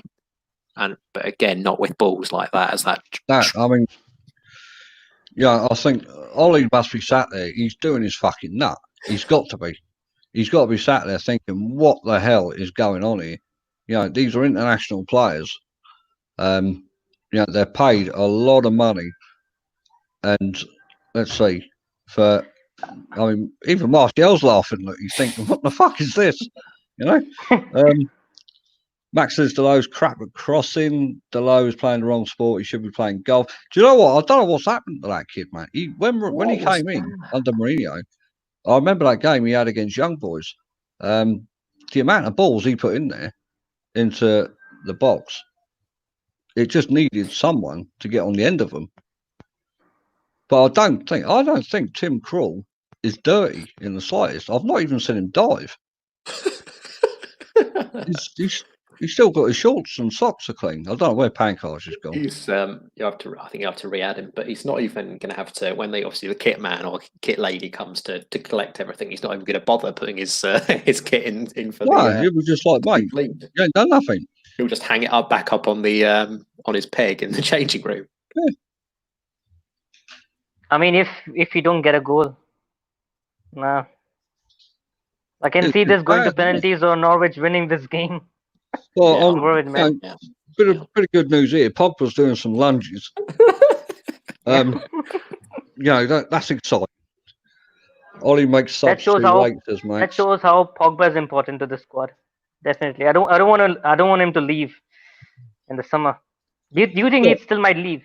Pogba? There's rumours that he's. I didn't see quite the validity of who was actually saying it on Twitter, because it's very important to check the credibility of the sources. But there was definitely speculation, and again, like I said, I haven't checked the veracity of the sources, but there was speculation that he has signed a new contract and it is being kept slightly under wraps. So again, let's just hope that's true, because if that's being kept under wraps, they'll announce that when we get knocked out of this or out of the Europa League. They'll say, we're out of the competition, but we've convinced Pogba to stay. Well, mate, you don't need to convince him to stay because no one wants him. So you know what? Gotta be. Go! I think it's offside. Oh, come on! Is it a goal? No, that's a goal. Yeah, is it a goal? Igalo. Come on! So the ball came in from the left-hand side. I mean, do you know what? There's a bit of fortune and a bit of luck about that. We'll have to wait for VAR because I don't trust it at the moment. Oh, mate, that's a goal. He's give it. No. So left. Maguire. Still VAR. Luke Shaw. Is he offside? Right back. No, he's Come on. No, he's on, mate. Yeah, it's goal. Definite goal. So there's a bit of a ricochet in. It comes off the Norwich players. They're trying to clear it. Bit of a misclearance. It slices it. And Igalo. Fantastic finish. Mate, what a finish. Outside of his right foot. Finish. He's got his eyes clean on the ball. That's a striker's finish, that is. And he just lifts it over Krul, mate. Yeah. And look, Tim Krul is what, 6'4", 6'5"? That was just sensational. I think to give Krul a bit of credit, I think Igalo was quite close to him. So even though he would have tried to anticipate what Igalo would give do. credit But to the But that was a opposition, good touch. all That right? was a good touch. Enough of that. Brilliant it That was. was a It great was goal. It was Yeah. a brilliant goal from Igalo. I've already sort of said Yeah. that it was acrobatic Yeah. and a real Yeah. finessed finish. But that's brilliant. Like I said, that as I sort of said in the minutes building up to that goal, there was always going to be that chance that we were going to have that one chance, and that we've obviously got Yeah. that.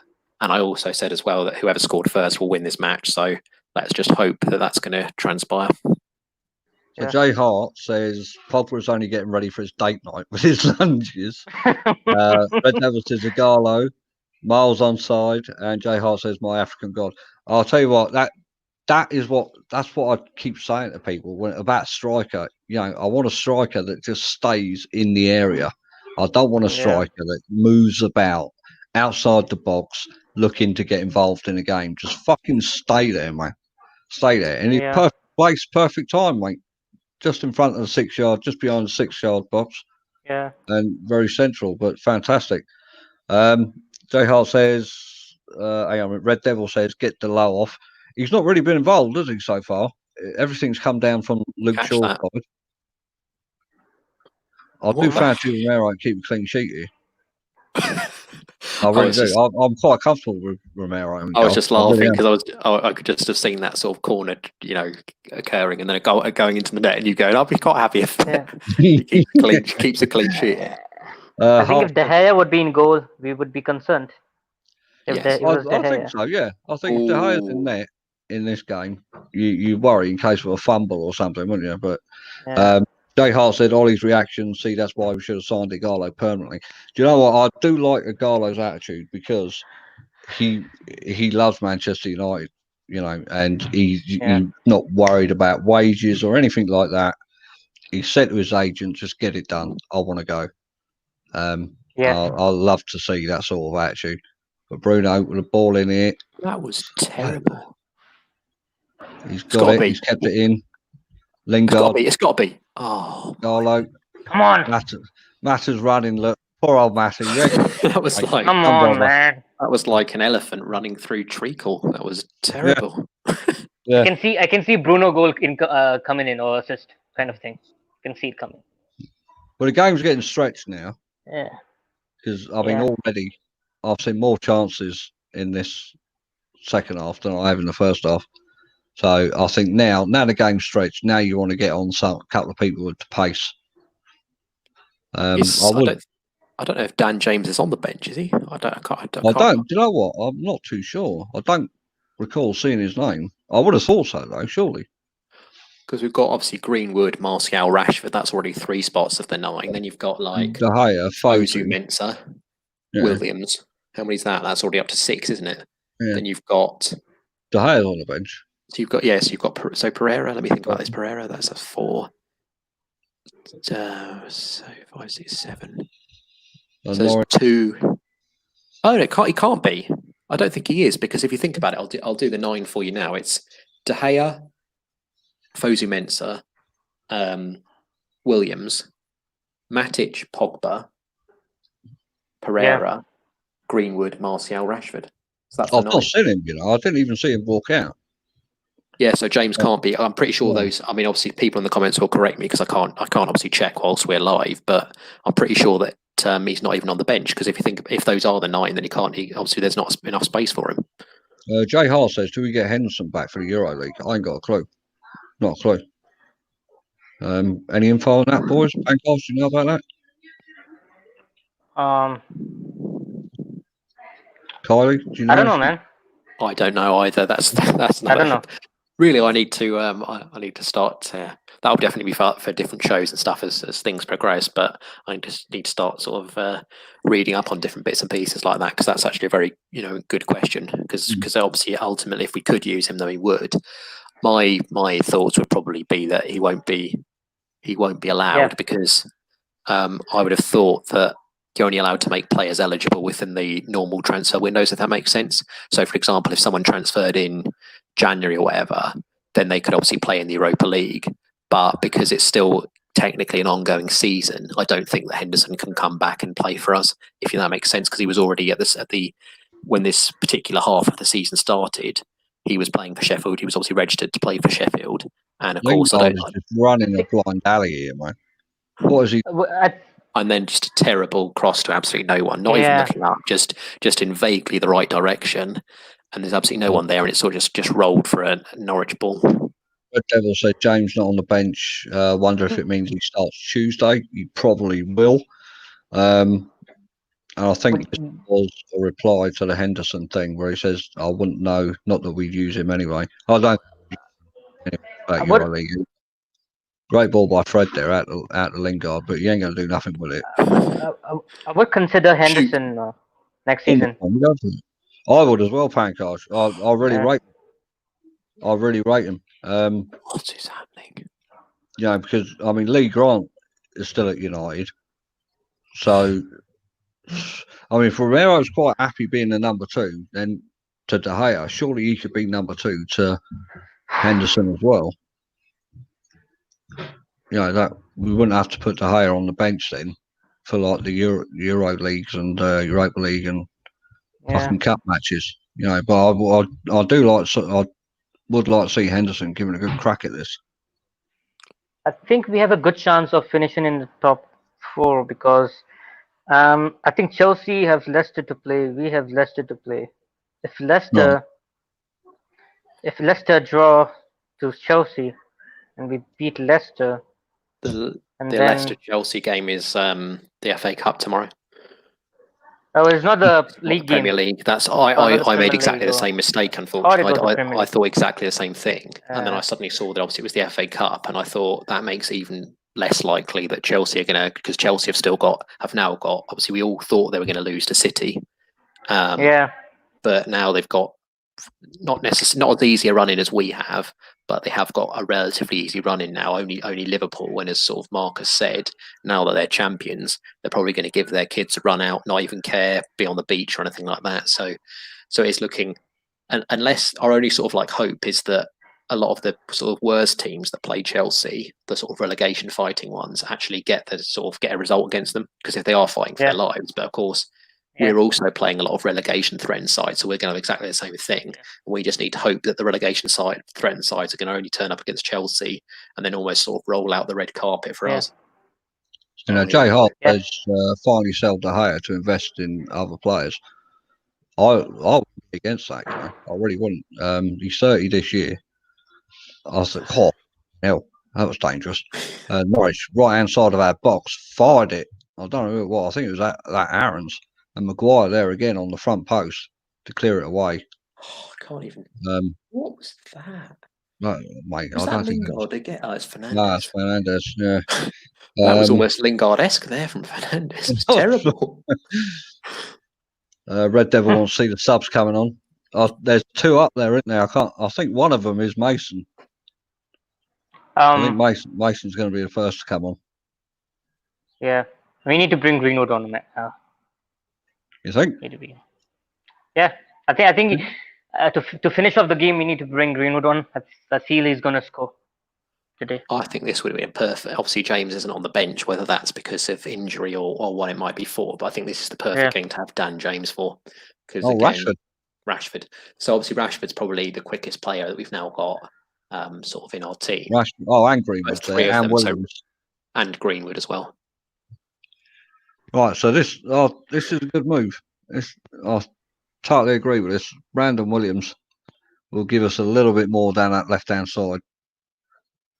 Rashford, lightning quick through the middle as well. Unless he's going to take. I hope he's going to take Lingard off. I hope he's going to take Lingard off, because Lingard has offered nothing, and Rashford we know is his preferred position's left wing now. So it would make sense to take Lingard off, because that would be almost a straight swap with where Rashford normally plays for us nowadays.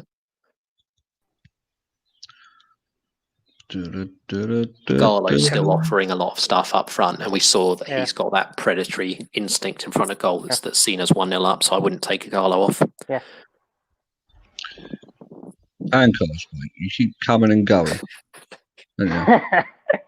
See, now, if you were coming and going and brushing your hair, right, I wouldn't mind.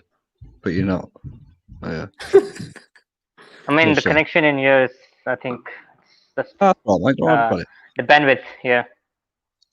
Jay Hart says, Mark's on another topic. Want to have a poker night? Yeah, mate, no worries. Yeah. Me and Mark and a young lad named George play it. Something like, not Kylie, but someone else. So yeah, just DM me the Steam name, mate. Red Devil loves Mickey Phelan. Matt will come off only last 60 minutes these days, says Red Devil. I'm hoping it's Matter, Lingard, Sure. and it's Shaw. Is that the three that's gone? Yeah. In fact, I was so busy watching here, I didn't even spot it. No, they are on. I don't know who they come off for, though. Yeah, exactly. So Mata went off because we're seeing him just traipse up Delo. Is it Delo? Yeah, so that means, and Lingard. Right, that means Brandon Williams will go, right back? Yes, yeah, because he's done that before, hasn't he? I think there was another match, I think, against, maybe it was in the Europa League before, against, what was it, Last Links or whatever they were called. I think he went right back. And I think it'd make sense to do that, wouldn't it? There's no other way that they can really conceivably do it, is there? Williams has to be playing right back. Near enough like for like. Yes, it is, yeah. Williams has gone right, and then Brandon Williams has gone to the right hand side. No, yeah. Yeah, it's exactly like for like in all those positions, yeah. Yeah. The Norwich made a sub as well. Hernandez came on for Rupp, which I'm quite happy about that, because it was Rupp that had that chance that split us open in the first half. They still got Pookie on. See, that's the thing as well. They still got Pookie on, so you can't discount Norwich not getting an equaliser here, because he's quite lethal, isn't he, Pookie? Yeah. That's a definite foul. That's a foul. I mean, Igalo got it right in the back of the fucking head then. Jesus Christ. Referee's not reaching for anything as usual. It's just moss, isn't it? Let me just watch. Was that head or shot or fucking head? There it was there for the winning, wasn't it? Just unfortunate. I think obviously the Norwich player takes his eye off the ball at the last moment and then heads Igalo at the back of Igalo's head. Mate, easier to have headache in the morning. Red Devil's happy with the subs. And Jay Hart says, "What's up with Williams' hair? Looks like a plate of spaghetti." I thought when there was a clash of heads, that sort of stuff nowadays, I thought they had to get. Did we see a physio take a look at it? Because I thought nowadays, in this sort of day and age, I thought if there was a concussion, that they were supposed to have take a look at it. Do you think the hair has a concussion? The goal, I think, right. He's going out for the ball again. Oh, but here come Norwich. See, why we see that really does epitomise that particular part. And there was also another part a few minutes ago when they lost the ball so easily, Norwich. That really does sort of emphasise how bad they are, their quality. I think it was Cantwell on the ground here. I think it was McTominay in the centre circle had a bit of a clash. Red Devil says Moss is the worst in the Prem. I would say Michael Oliver. Would you consider Marcus? Would you consider Donnarumma? Do you know what I was thinking? I couldn't remember who it was. The Italian lad. Yeah. Yes, I would. Yeah. I would consider. I do think there are a couple of choices if De Gea goes. Whether they come or not is a different thing. Donnarumma one. Oblak again. Big fan. Atletico. I don't even know how he got injured there. No, not right, mate. Red Devil likes Cantwell. Would be an upgrade on Lingard and Pereira for backup. But United just here we go. No. Just don't do it. There's no need to. You need another one. 2-on-1 on Rashford. There's no movement around him. I mean, even Phelan's saying that. Read his lips there. Look, he's saying there's no fucking movement. And it's stupid. Don't find it stupid, right? You got Ollie, right, up the top. Carrick, two rows in front, right? What is the point of that, right? When you're in a dressing room at half time and all the players are sat next to each other anyway. It's pointless to me, that is. Oblak is best keeper in the world, said Red Devil. Donnarumma and Oblak are not affordable if we want to get a right wing. Well, this is it, Hart, isn't it? I think this. Oh, Terrible again. yeah. I think the Barca keeper is better. The Barcelona keeper. I can't recall his name. Ter Stegen, yeah. I think it's better. So I do think we're gonna be bargain shopping this summer.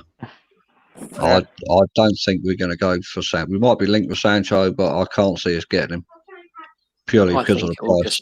It might just be Sancho, and then that's it. And that isn't good enough. I don't care. Even if Sancho is necessary and he's going to be an amazing player for us, one player's not enough. Even two players, I want at least 4. Doesn't City get first dibs on him though? Only if they match the offer, and I don't necessarily think that they've already got. I'm hearing that they're in for Kalidou Koulibaly of Napoli to try and fix some of their centre back woes, and he's going to cost at least 75 million, somewhere in that region. And of course, because of their sort of like appeal against ultimately what they were sort of, all the different allegations of misconduct, I don't necessarily think they're going to want to ruffle too many feathers by spending a lot of money on Koulibaly and then obviously another massive amount of money on Sancho.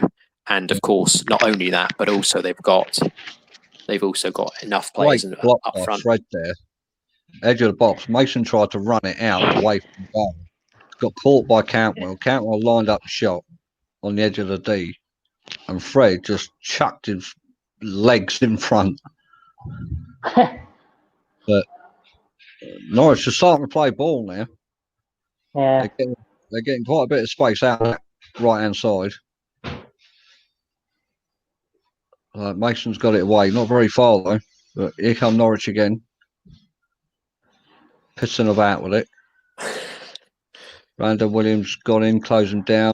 Mason followed him. Get up! Fuck no. All he did was put his body in front of him. Just to go back to that sort of like comment about Moss being the worst ref in the Premier League. As I said, I sort of think it is Michael Oliver, but let's be honest, it's definitely the best league, the Premier League, in terms of horrific referees. There's so many terrible referees. It's just absolute disgrace, really.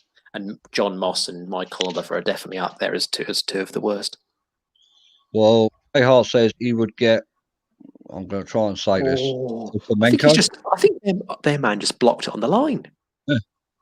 Upamenko, Leipzig. I think, yeah. Jay Hart said in play, but well, that was lucky. We got. I don't know who it was, but we're going to thank him. Just hit him on the back of the head and didn't go in because of it.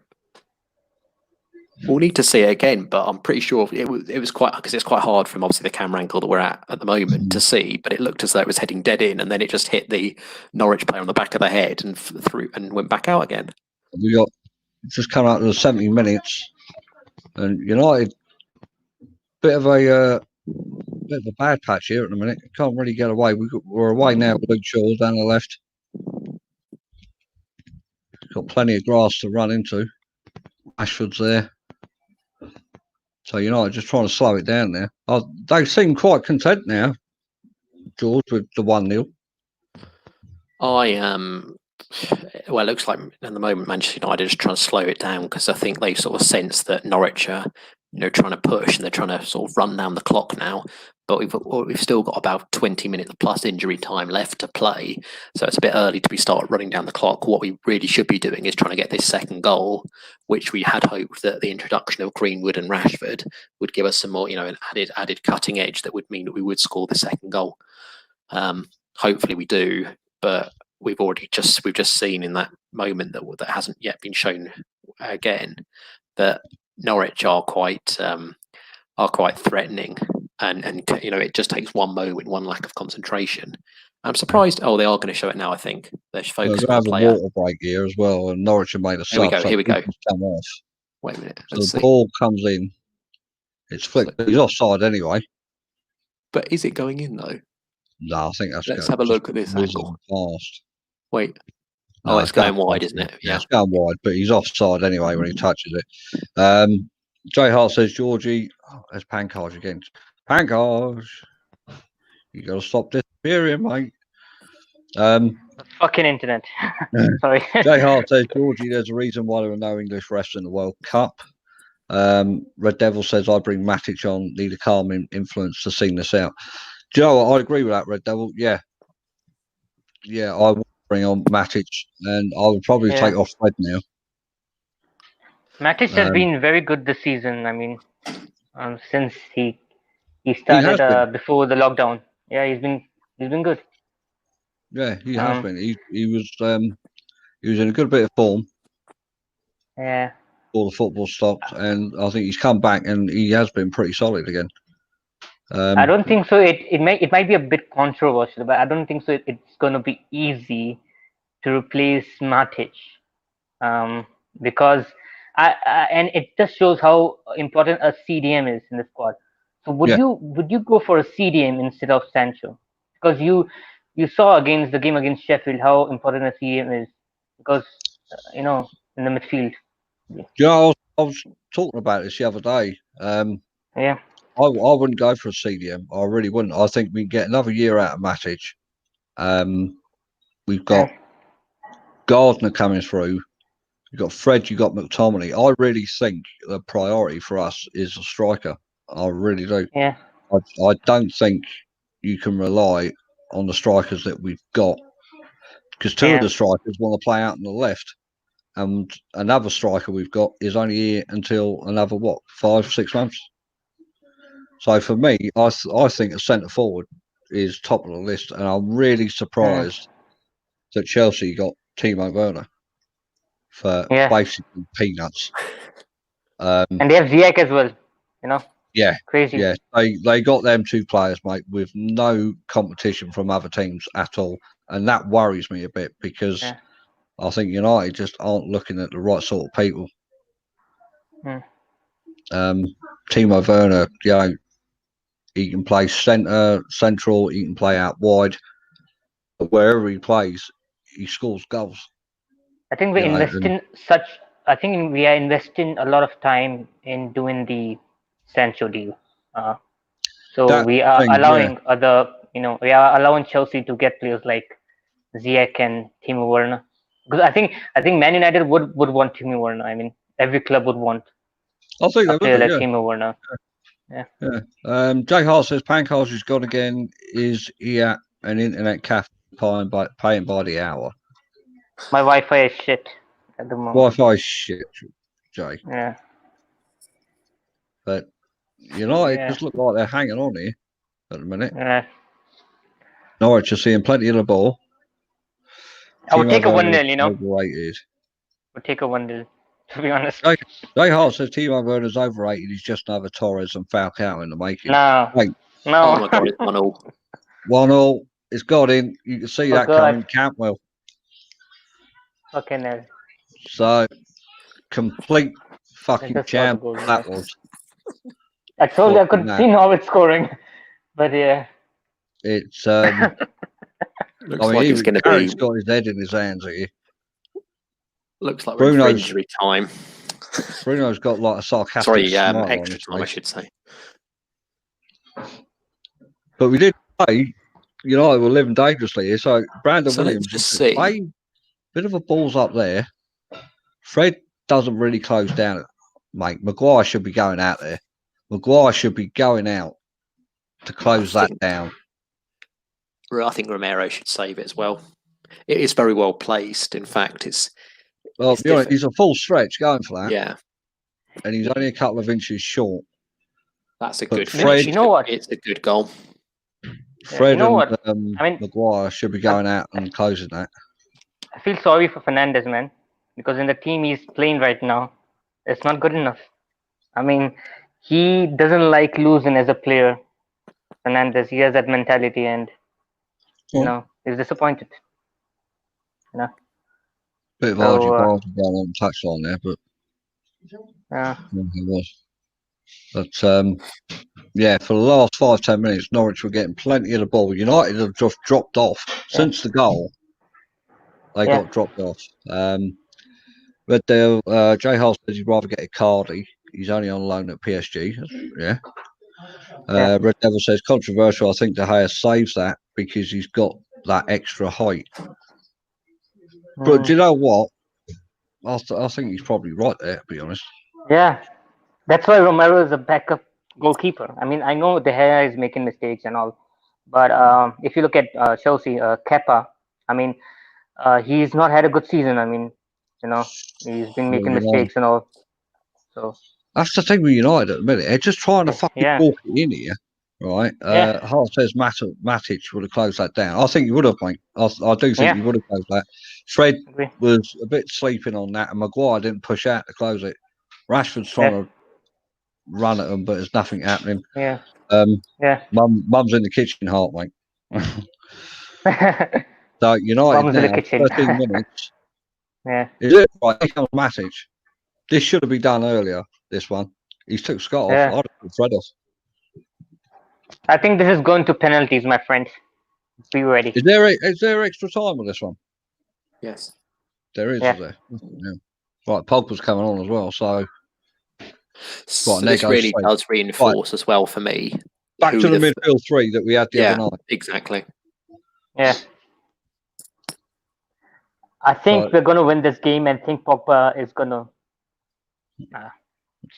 create something.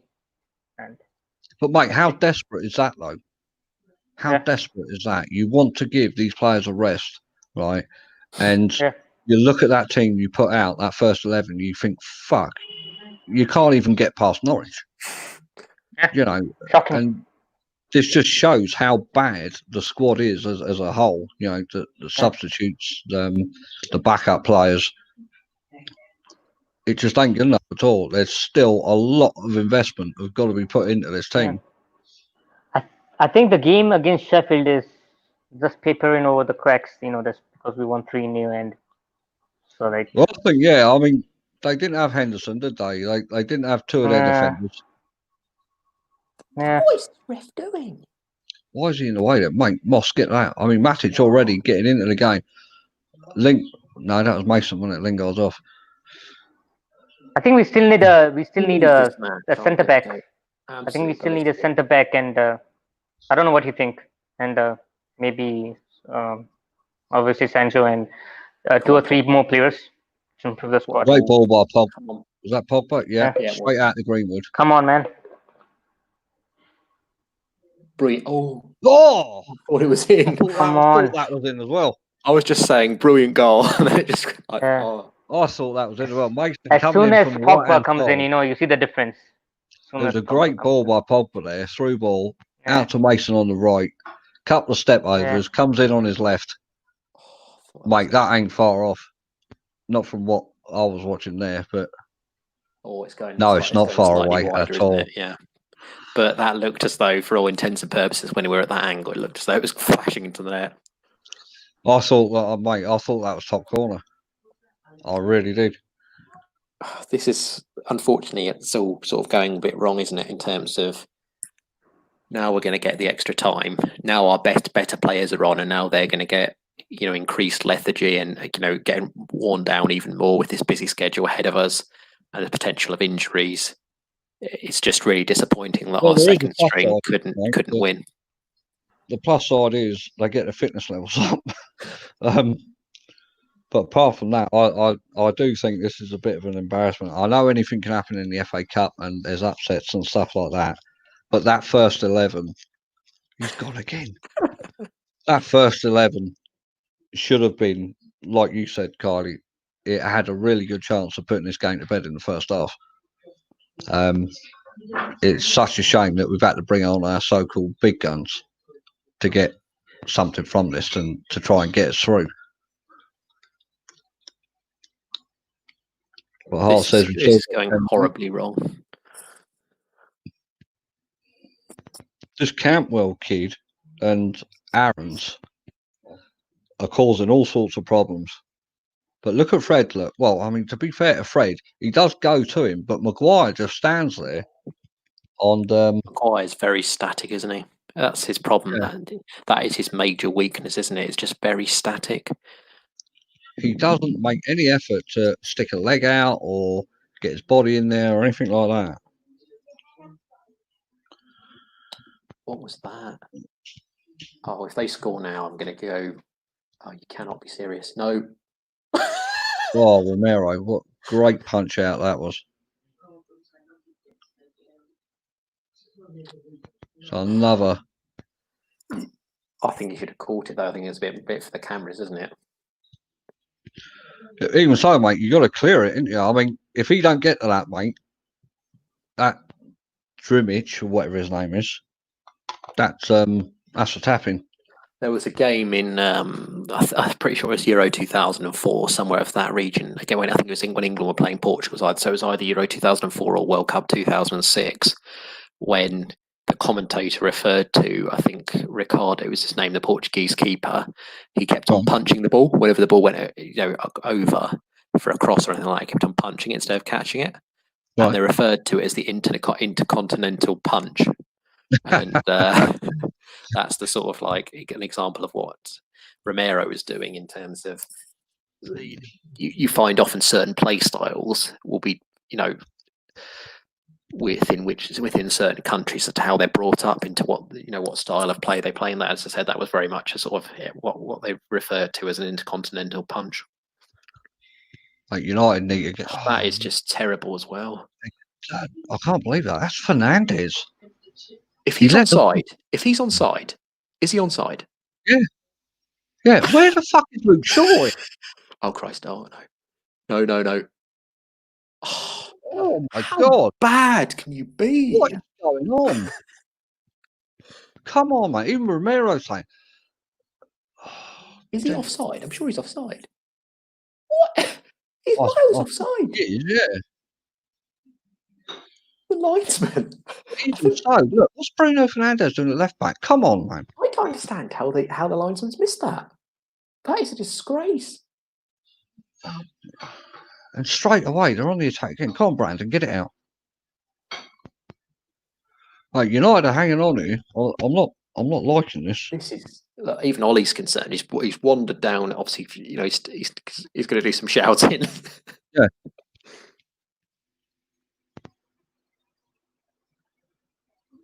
This is just win the game for God's sake. It's less than 90. Now we're into the stage where whoever scores wins the match. Wins the match, yeah.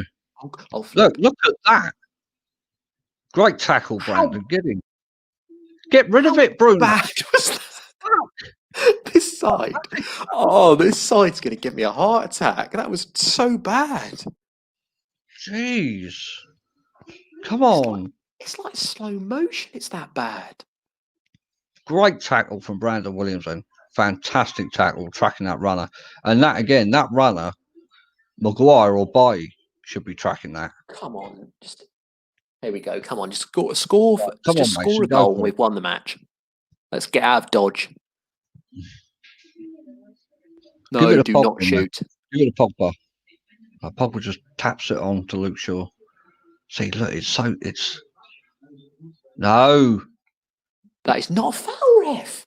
Oh my God. Even Pogba's waving his finger. Look.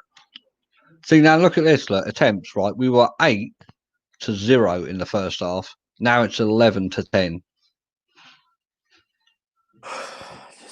Yeah, this is very nerve-wracking now. Let's be honest. We're all on tenterhooks waiting to see who's going to make the fatal error or in the next few minutes. And really, I often think, like, if United really want to win this now, it's almost worth just shutting up shop, just getting to extra time when one mistake doesn't make the difference.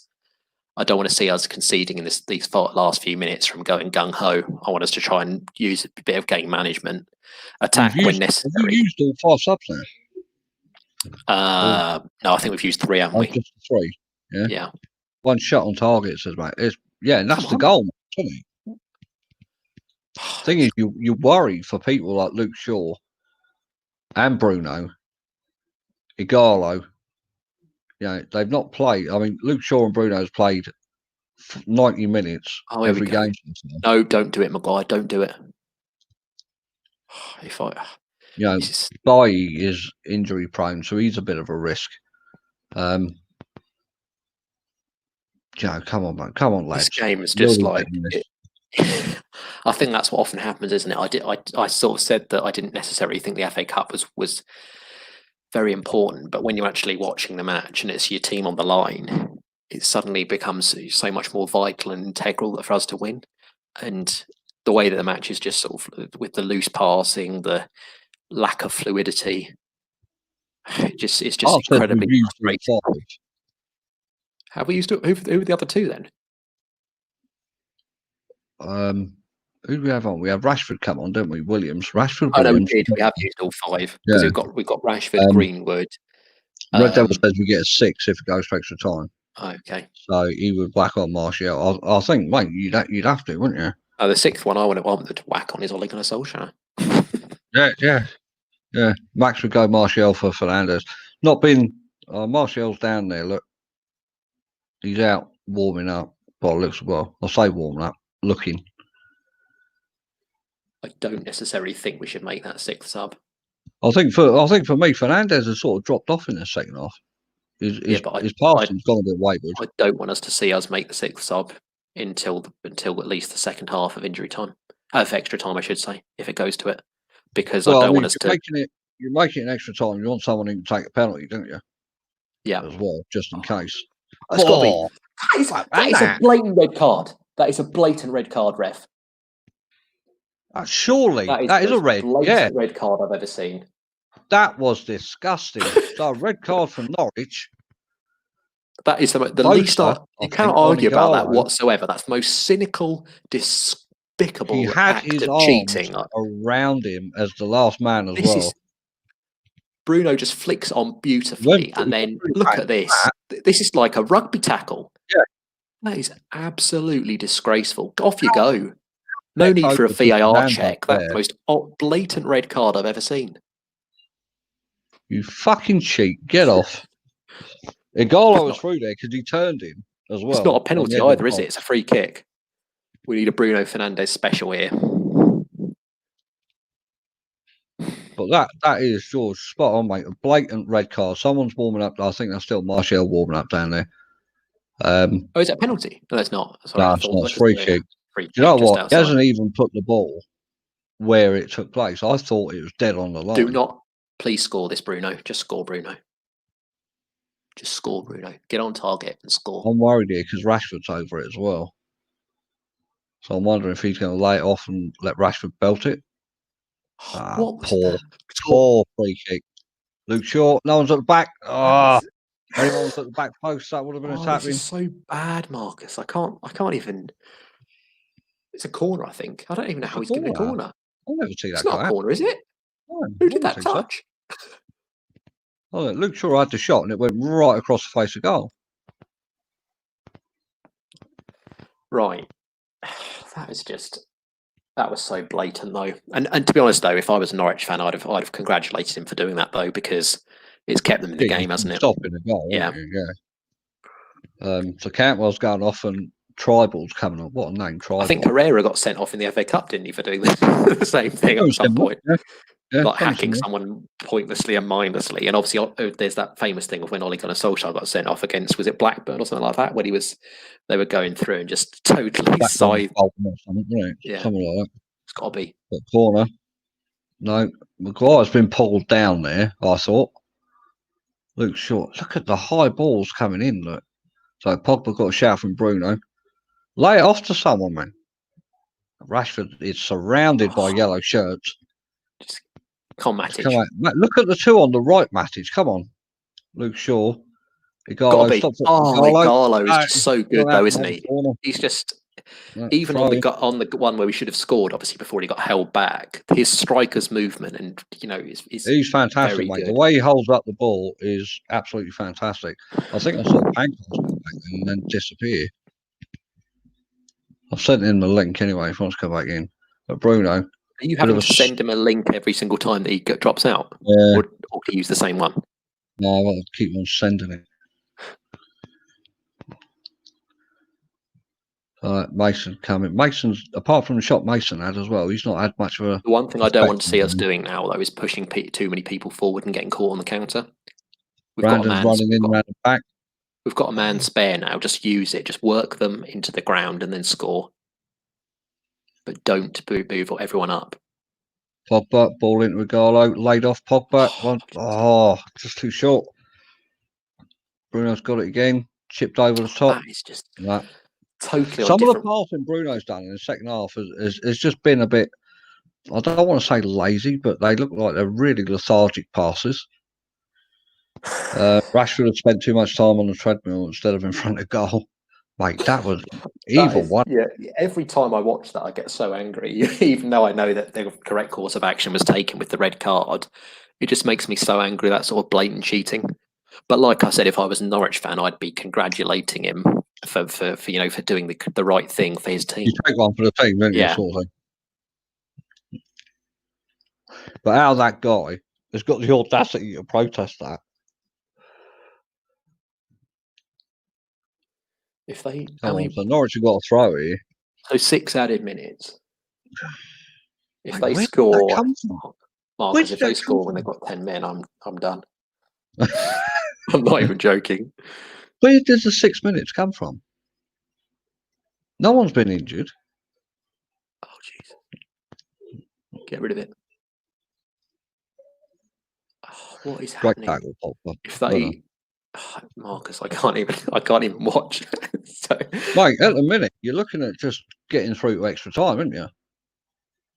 Get it forward. Because come on, you you break. This is where, right, now look at from Mason on the right. There we go. Well done, Rashford. Good pass. Where is everyone? Igalo, yeah. Yeah. Come on, Matic, pick the right man. Come on, get in there, Shaw. Come on, man. Get forward. Shaw's going to go for this. Yeah. That's probably a handball. Right, Rashford hit it. Oh, what the Oh, fuck? come on. Was it offside? No, I think it was a handball, mate, you called, I think. We're gonna go on for it for another half an hour, aren't we? It's extra time, isn't it? Yeah. Unless if they love this up and score. Oh my no.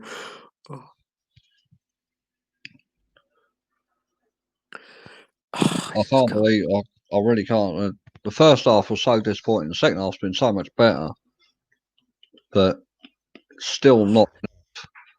You think the quality that we got, we should actually be, cruising this really. All it takes is one moment though of inspiration from them, a bit like with the Cantwell goal, for them to score. We have to just keep it tight for the next 2 minutes. No, just normal tobacco hot. Can't match. Right, there's Pankos. Right, let's add him back then. Pankos. Yeah. Hello, I'm back. Yeah. Oh. Have a nice break, did you? Yeah. Right, come on. Look at them now. Just it's going towards stoppage time. It looks that way, mate, doesn't it? I mean, come on, just score now. Mason's come out Score here now. to the left. Score now. Where's the runners here, mate? Perfect ball. Come on. Oh, Jesus. Oh, it's just. Rashford's kept it in. Come out to the left. Bruno's going to turn. Back to Luke Shaw. Do not. Just weave something, for God's sake. This is doing my head in. Come on, Rashford. Oh, God. Lay it off. Shoot. Man. Oh, shoot now.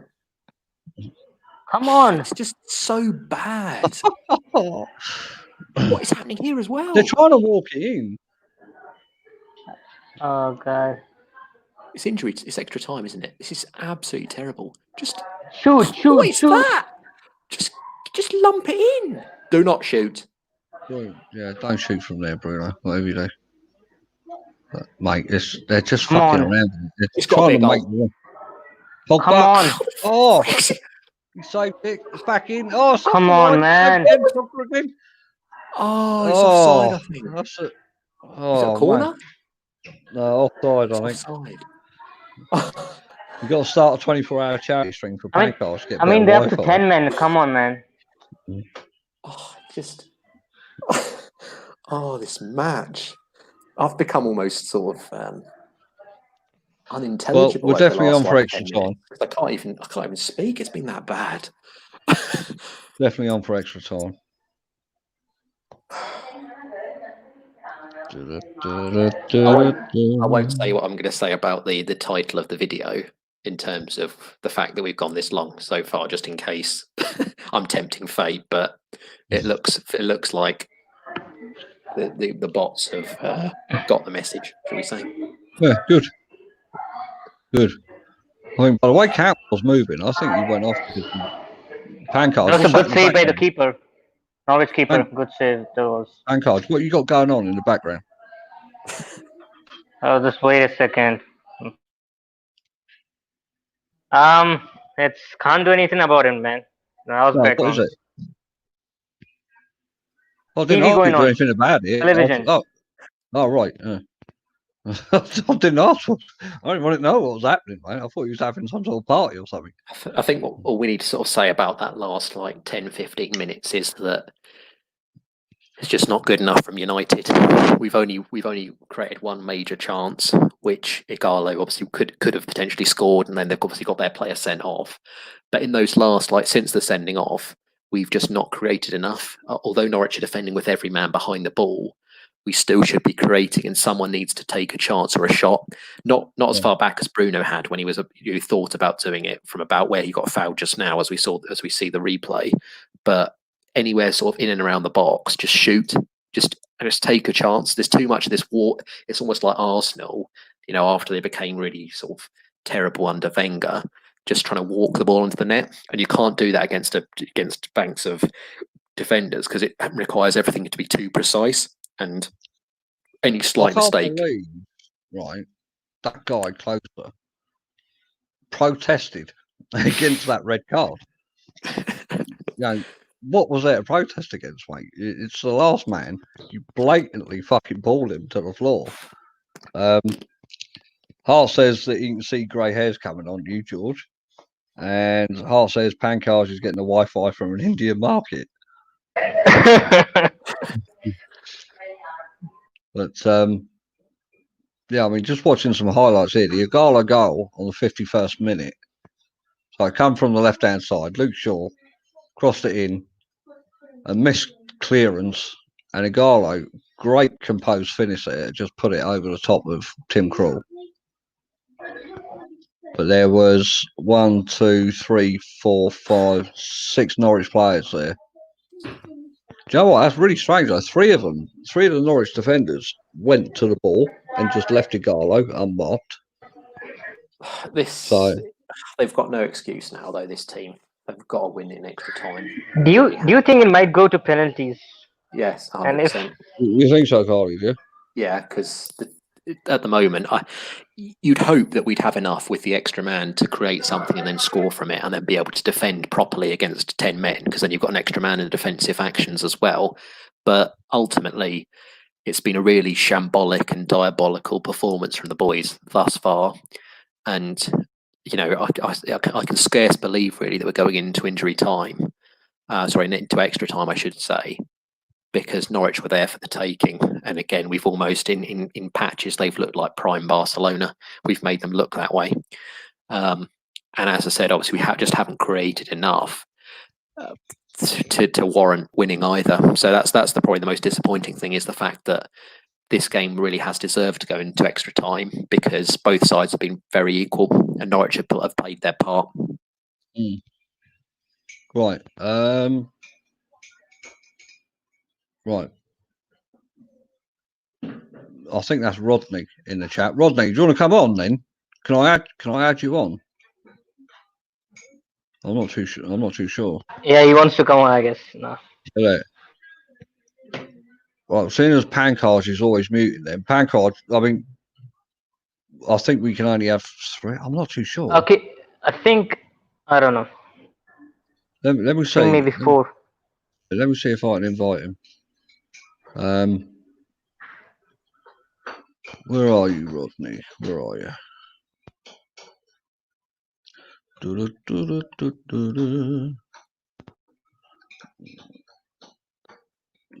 Rodney. Why am I typing in George Kyle? I don't know why.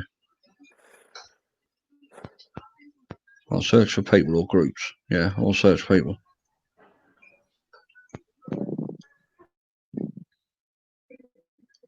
Where are you?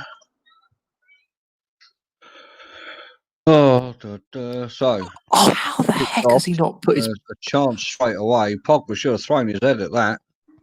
Yeah. Should have thrown his head at that. I don't know if. I think Come he on. thinks that Pogba touched it. Did he?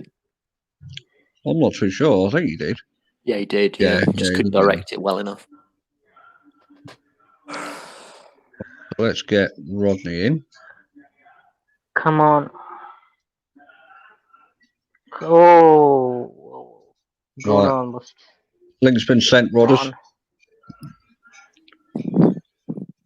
I'll send it to you in a DM, mate. Trey said just wait 5 minutes till Pancars cut that again. I remember Tim Krul getting subbed on at a penalty shootout, wasn't it? For that, yeah, that was under LVG, wasn't it? If it gets to penalties, Tim Krul was the master at it, so we are absolutely screwed. So we have to win. We have to win it in this 30 minutes. Now you would expect United to dominate this 30 minutes, but Pogba. What was that? Well, again, you know what I mean? It's that ball. It looks so casual. It just looks like a laboured pass. That's the problem, is that when you have all these players coming on, our sort of best players, because the other core players couldn't do the job, is that they're already behind the pace and they're already trying to force things. And it's just emphasised how bad the wider squad is this match. It really has. What if Oli brings on De Gea for the penalties? No, it's keep Romero on. De Gea, I don't think I've ever seen De Gea save a penalty apart from the one against Van Persie in the 8-2. Yeah. That's a good point, man. De Gea's not really a decent penalty saver, is he? No. I think the last time De Gea saved the penalty was against was it against Everton? Against Lukaku. Yeah, late. Yeah. Come on. Go on, Rashford, just turn and hit it, mate. You've got an overlap there. Shoot. Go on. Good save by Tim Krul, but it's straight at him. That's what I want to see, though. I want to see. I don't. If we go out, we go out with throwing everything at it now. Just shoot on sight. Tim Krul got quite comfortable, straight at him. He didn't really have to move. But United have a corner. Well done. That's a Percy. Oh, I was looking after him. No? Right. Pogba. Chip ball in. It's got to be. Oh, what? Oh, that's another corner, sure. No, that was Eric Bailly with an absolute agricultural clearance of a shot. Terrible. Again. Right, Ollie's got the thumbs up here, look, saying, yeah, keep going. This game. It's not the most exciting game. It is, but it shouldn't be. It should have just been expected that we'd have rolled out easy winners, and now it's an absolute free for all. And we've allowed Norwich to have a glimpse of the semi-finals, and potentially they might get it. If this goes to penalties, like I said, obviously Tim Krul as the goalkeeper, we've got such a lack of chance of going through with him being such a penalty saving expert. Thing is, as well, I mean, when it comes to, he's gone again, though. No, I know, yeah. Oh, there we go. Rodney's in there. Right, all right. Well, I don't know how that works, but okay. Hey, I'm Rodders. You all right? Yeah, I'm all right. I'm sorry. Apologies. I was literally scrambling. Where is Pancage gone now? I don't know. He keeps drifting in and out. I think his Wi-Fi is on the old Duracell batteries, isn't it? Wi-Fi of a cereal box. Yeah. You've been watching the game, Rodney? Yeah, I have actually. The last I watched the last 10 minutes of the first half, and I just thought it was poor. First half was poor, what I saw, and the second half, to be honest, Norwich looked a better team for a team that's more or less dead and buried. You know, in terms of Premier League status, they're a dead team, and I think they are. This is what I was going to say. If Man United had one during 90 minutes, they're a team that look shot shy. They look like they've been absolutely blitzed by goals. Their confidence is all over the place. But they've got a few coming off for Martial now. He's going to stick Matic in centre back, isn't he? Well, to be honest, I mean, I'm glad George is here because I know that Fred's gone off. But between him and Maguire, they don't look too confident when anything goes wrong. You know, and what you want sometimes, it isn't that they just look great all, when it's going well. If there is a blip, you kind of look between them and they're like not sure who's doing what. Bailly's great in terms of interceptions. Maguire is very good when he has people around him that can kind of do the little nitty bits in terms of getting to players quickly.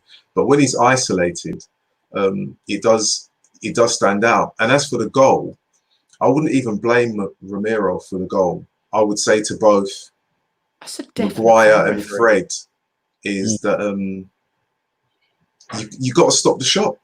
They got to close down. He had so much time. It was ridiculous. I was just thinking, do you realize this guy can shoot? He can actually shoot. So from that point of view, I think Ollie will look at this and, you know, he's made changes. He's got to hold his hand up and say either he didn't prime the players in the right way to say this game is a must-win game. We need to do it within like not even 90 minutes. I want it done in 70. Well, this is the thing, Rodney, isn't it? There's a semi-final place at stake here in the top cup competition in England. Right? Yeah. There should be no motivation needed. That team, that first 11 he put out, should have been comfortable enough to beat this Norwich team in 90 minutes. Well, this is the thing. You know, Norwich. When I last was at Old Trafford and Norwich turned up, Norwich played in a very defensive way. They looked tired. They looked at Pookie didn't play. They didn't necessarily do their best. They looked a shadow of themselves from what they were in August, where they were scoring goals. But they still created chances. And they do move the ball well. They're a footballing team that is in dire need of a striker who can score more goals. But even with that, when you look at their league position, you know, you're expecting to just literally say, we'll you know, maintain the ball, we will shut up shop, we might get a sneaky 2-0. And I say sneaky, you want it to be 2-0 by 60, 70 minutes to say, right, we're making changes now. And the changes that he's made have been as a reaction to the goal that was conceded. Rashford looks tired. Even though he's come on the final pass is either too heavy or not enough. Well, to be honest, that shouldn't be the case, though, should it? No, it shouldn't. Do not shoot, Bruno. Against 10 men. Against 10 men. Again? I like that. Do you know what? I've got this. The layout that I've got is vertical, but you know I like to change it. Do you see that? I like that. With my stream. Right. I know you're the boss man. You're the boss man. I'd actually set one up to go live at 7:30. Yeah, because I just thought to get. You know, I'm sitting there thinking this game's got to be done and dusted. 90 minutes. I'm getting ready to do post-match chat. You know, very, very different. Very different. It's so slow at the minute from United, and it's very much sideways passing. But this is sideways passing with Pogba on the pitch. Yeah. Bruno still on the pitch. Yeah. Rashford, Martial, Igalo. Yeah, come on. But to be honest, when you have Rashford, Martial, Igalo on the pitch, the only person he probably hasn't brought on is Dan James. He's not there. Exactly. If he was there, he'd have been on. Yeah. He'd have been on. Jay Hart says Norwich conceded 56 goals in the league, and they're second behind Villa. Yeah, listen, Norwich are shot shy. They are absolute. When I mean shot shy, not in terms of they don't know how to take a shot. They've been blitzed. Tackle him. It's almost as if United are trying to walk the fucking ball in the net. Well, you know when your bag of tricks and you use your bag of tricks. I like Fernandes. You know what? I do like Bruno Fernandes. I really do like him. That's our ball. But it's very, very difficult to always be upbeat when you know that your team's playing against 10 men, and 10 men that have conceded nearly 60 goals. It's only 4 minutes left of this first half, and then it's just. What we do? Are we doing penalty shootout lottery? Who will take up? It's not. I think it's a penalty shootout, mate. I went 2-0 before because I really couldn't see Norwich scoring. Not with the team we put out. I just no. Looked. What is happening? United is trying to struggle to get the ball away. Just get rid of it. I mean, even Pogba's saying it. Williams, look, fucking get in there. This is so bad. Well, do you know? I'm so this. Do you know what? Watching this now and seeing the lineup, you've got to question. I think to be honest, Marcus, we might have to have a real in-depth conversation Sunday night. Williams, right back. Yeah, we'll leave that Sunday. Yeah, I know, but I'm just saying, you know, I did mention it. I'll say this is a kid who's predominantly right-footed, plays at left back, and what does Ollie do? Yeah, well, Wan-Bissaka's nowhere, is he? No, but I mean, he's nowhere. But in terms of Delo, was Delo injured? No, Delo started, didn't he? But he got subbed off. Yeah. Come on, United.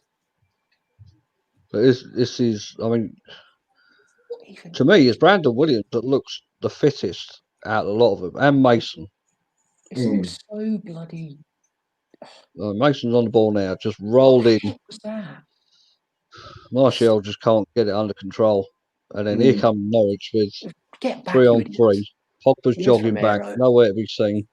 No, let's not start on him. You know he doesn't run. He doesn't run quickly. He doesn't do quick. Red Devil says Rashford's still not back at it yet. I mean, yeah, there is that, and he also says this is like us pre-Christmas. Well, this is us pre-season. This is us pre-season. You know, I think during the whole 90 minutes, I think there's more intensity in a pre-season game than that first 90 minutes. Well, because they've had an actual break. Yeah. They've had an actual break where they can say we finished. Oh, Tim Krul spilled it. Shot from Pogba about 10 yards out of the area. How bad. Tim Krul spilled it, and do you know what? I'm sick and tired of seeing Bruno do these fancy round the corner balls. The one where he kind of clips his heel and he comes behind him. I'm getting sick of seeing that. Well, to be honest, it's a trick that he's used well, and at some point it will work, and at some point it might not. But so far it does work. Oh, United coming at it again there, but again, you know what I mean? It just seems too late in the half. It's nearly half time again. Martial just missed a sitter there. He's probably still thinking about from Rashford on the left across the box.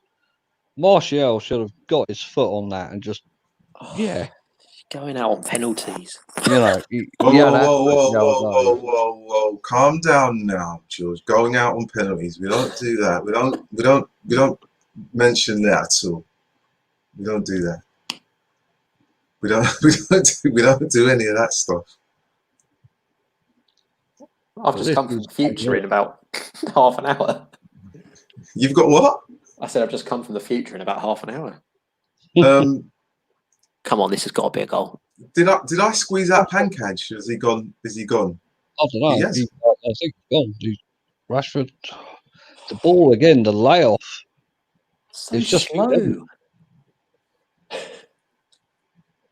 So we've got a corner.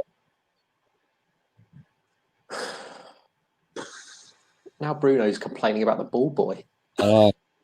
He looks absolutely fucking knackered, doesn't he, Bruno, to be honest? He's sweating in places I didn't think was possible. Even the corner it don't even beat the first man. Yeah, but to be honest, even he's given a really, a combative effort. That was terrible as well. But at some point, you've got to understand that a player will be tired. And if you're making changes for other personnel in the team, you're going to have us to at some point. Krul is superb on penalties, and Jay Hart says the lads just want to go out on a Saturday night, no passion.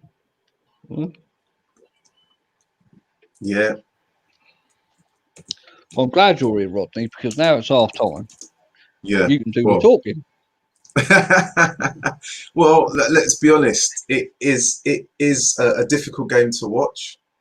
It's been a difficult game to kind of surmise. You would never have said that this was a comfortable Manchester United performance. Ollie has made 8 changes, and what it says is that you've got a strong first 11 who know one another very, very well, and then there's everyone else, and they don't play in the team. And if you're not in the first 11, or if you're not part of the first team squad on the day, then you're not really up to speed in terms of the rhythm and the understanding in terms of passing and what's expected. 8 changes against Norwich. You'd expect a Manchester United team of top quality players, some would say, to get that job done within 90 minutes, 70 minutes.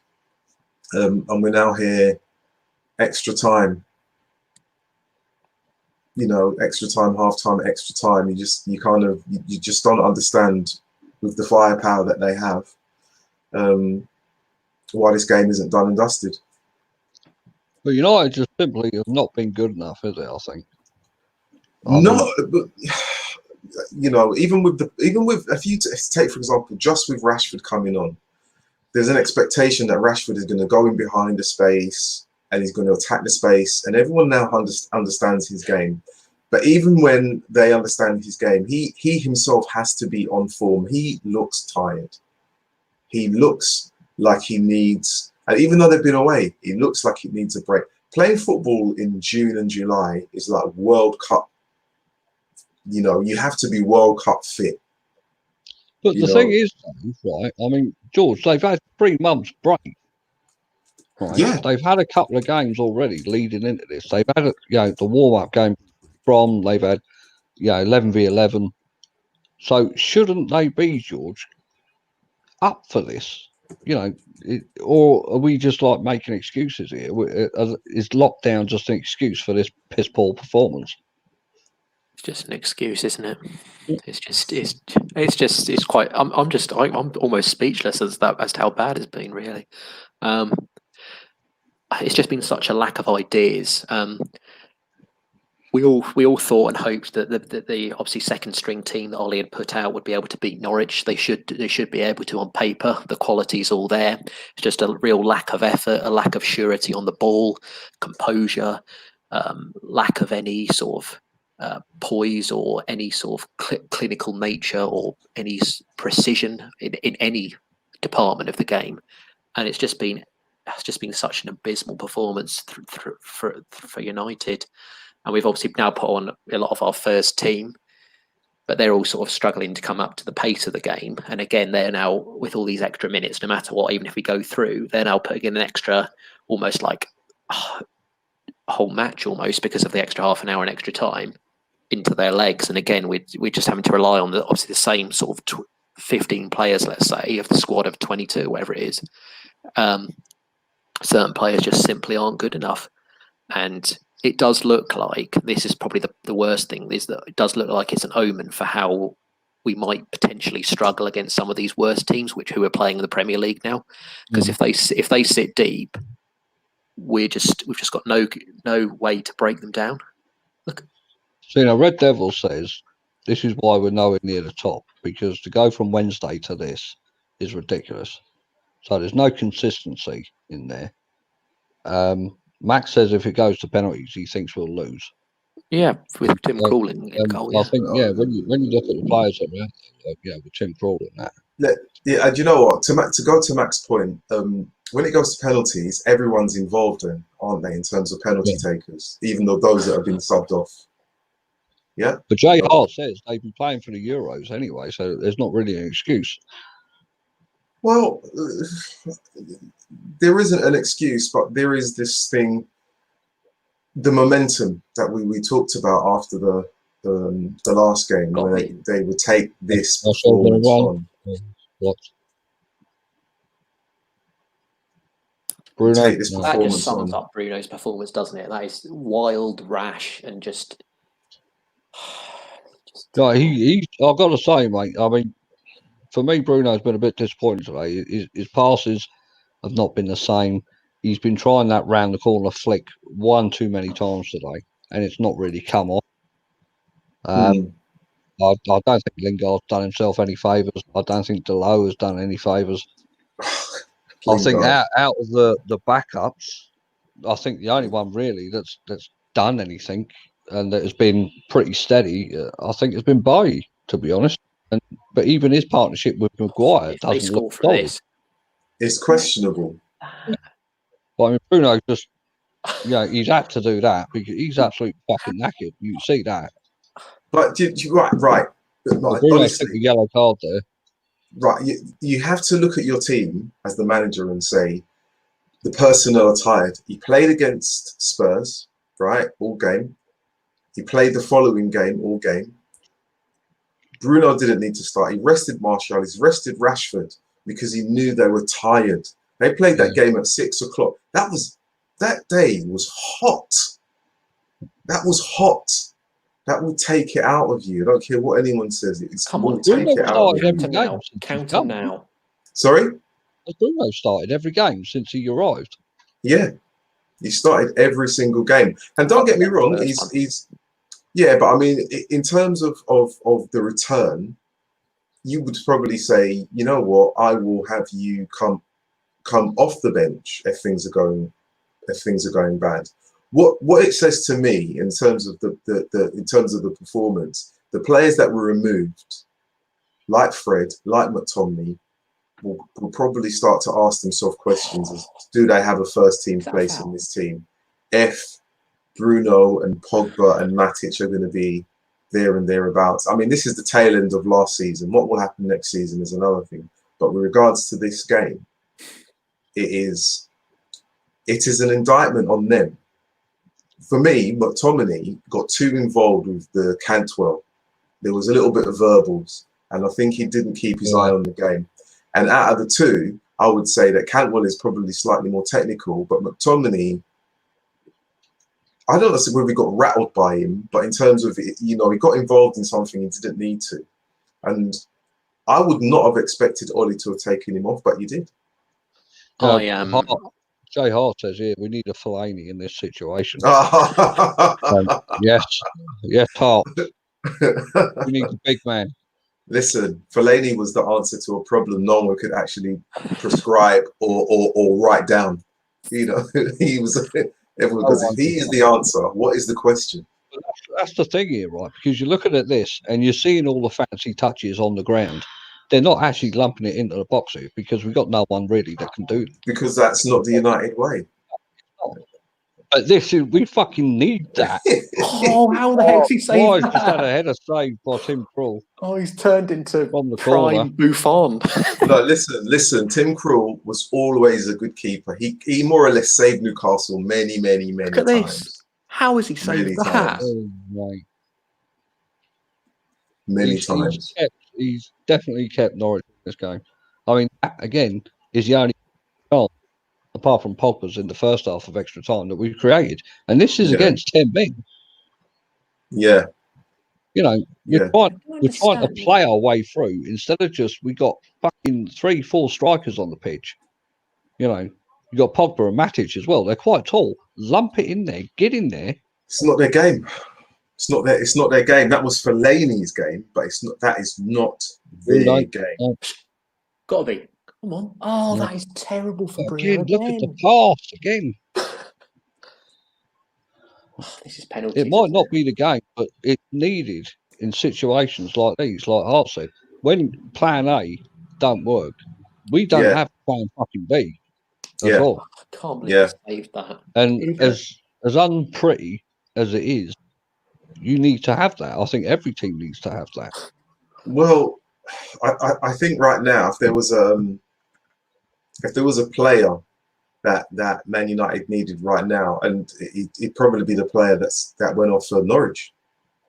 They needed Cantwell. This is something slightly different about him. I like him as a player. He's got a bit of flair, He's got a bit of ego, but also he's comfortable on the ball for a young player. If you ask me, would I swap him for a Lingard? Yes, I would. I would. Yeah, I think Grealish is similar to that in that sort of mould, and I also think that Ward-Prowse as well. Yeah, from Southampton. Ward-Prowse. I've always liked him. Always liked him, but to get him Very away from underrated. Southampton would be almost impossible now. I think they've given him the captaincy as well. So, Tim Krul's just pulled off another great save from. well, do you know what? He's getting ready for the pens. That's what he's doing. He's thinking, just in front of him. you can't beat me from those regions. That's what he's saying. You guys, you need to step back because I'm in town. Red Devil says stick Maguire up there and just ping the balls in. I think that's what's got to be done. Do you know something? If you were to say stick Maguire up there, you'd need someone who can cross consistently well. Oh, what is that from Maguire? Yeah. Well, I think they've done what you just said, Red, mate. Maguire's just playing up there now. But Ollie don't look too happy, man. So he shouldn't. Of course he's not. He's not happy because this game goes into what they call as the unknown. It's the lottery, because you can do all of the prep talk, you can do all of the analysis in terms of your opposition, you know, the strengths and weaknesses. When it comes down to penalties, it's down to who has the biggest kahunas. I would say that Romero himself has got as big a character as Krul when it comes to shot stopping, but it's about the penalty takers. That's what you've got. United, I mean, to both of you and everyone in the comments, if United don't go through this game, right, do you think Ollie's job comes under fire again? No. I know that, to be honest, that would be almost a knee-jerk reaction for a certain section of the room that is always locked, the dark room that you can't get out. You know, the little kiddies that can't get to their toys. But you know, considering what happened in the neighbouring district from Manchester, you know, it would be too foolish to actually have this. We've got to get rid of the manager if you lose a game. You need to be patient and basically temper your ambition in terms of what you expect of the team. You can always expect them to win, but when they don't, you just got to swallow it and say, you know what, did our best, wasn't on the day. We can have a moan and everything else, but you know, if Ollie was to go, are we going to go back on that merry-go-round of, oh, we've got to get Pochettino?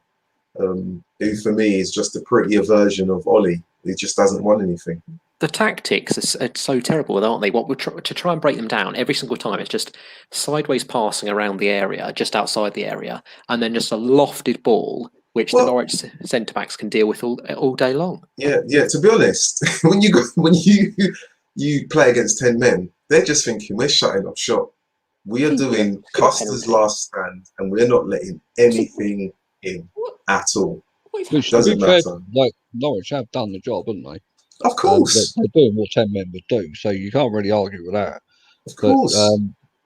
Red says it won't come under fire, but if they don't win the Europa and only get 5th, then there'll be questions. Right. You've got to also factor in who else is in the Europa League games, who else is still there. It's not just about, you know, United being in there and there being an expectation. This is the bit where what you'll have is the green-eyed monster looking over at Liverpool and everyone saying, we've got to win a trophy.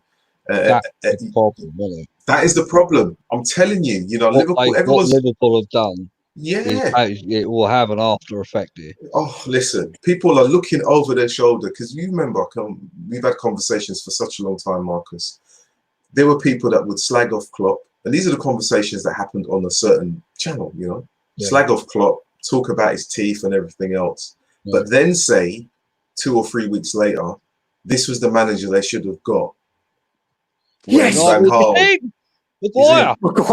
he's done it. Slab. A fucking scramble that was. Thank God. He listened to you, Red. Red, you said, get him up there and pick it in. Harry Maguire. Oh my God. Finally, so it was a bit of a scramble in the box there. Yeah. Bit of tennis ball going on. I think it was just a lucky break Maguire got that he just fucking slid and Papering got over it the on cracks, target, though, and isn't in it it? goes. Papering in what I tell you what, papering over the cracks is not even so much the word. It A good is. ball from Pogba for Igalo. A bit of tennis then in the middle, just Assist in front of the for 6-yard Igalo. box. Oh no, assist for no assist is there because it came off the defender, and then Maguire. And then Maguire just A gets in there. striker's finish. Well, I And mean, again, to be honest, up until this point, we've been really critical, but the words will stick because it's taken them the best part of nearly 2 hours to beat a team with 10 men that are second from bottom in the league. And not only did it take that long, you made 8 changes and you more or less took off the changes you made to get the win. There's nothing about Pankaj is saying bring me in. I'm getting back in. There he is. Maguire slabbed. Oh yeah, look at that, Pankaj. I was wondering where you were. We thought you'd like disappeared, gone back to another channel or something like that. No, network connection. I was in sync in the game so much, because Yeah. But what a ball by Pogba! Yeah. Did you see the ball by Pogba, man? Yeah. It literally took a goal, man. Shoot. What, Bruno? Oh, that's terrible. Oh, it's gone over. Fellaini-esque. As someone says there, is that Red Devil 20? Fellaini. Yeah, Fellaini-esque. God. But to be honest, it was a terrible performance. Well, it has been. Norwich are going to lump this ball in. It has been a terrible performance. It's been a performance that you cannot actually say you'd be happy with the result, but you won't be overjoyed with what you've seen from the players. And I put it down to whether or not they've been tired from the last game where they needed to win, and it's taken it out of them. They've now got to go and get themselves ready for a game. I think they've got a game on Tuesday. Yeah. And it's a critical game as well, considering the way that Chelsea dealt with Manchester City. It's about points. Wolves have won as well in the league, so it's about trying to maintain momentum.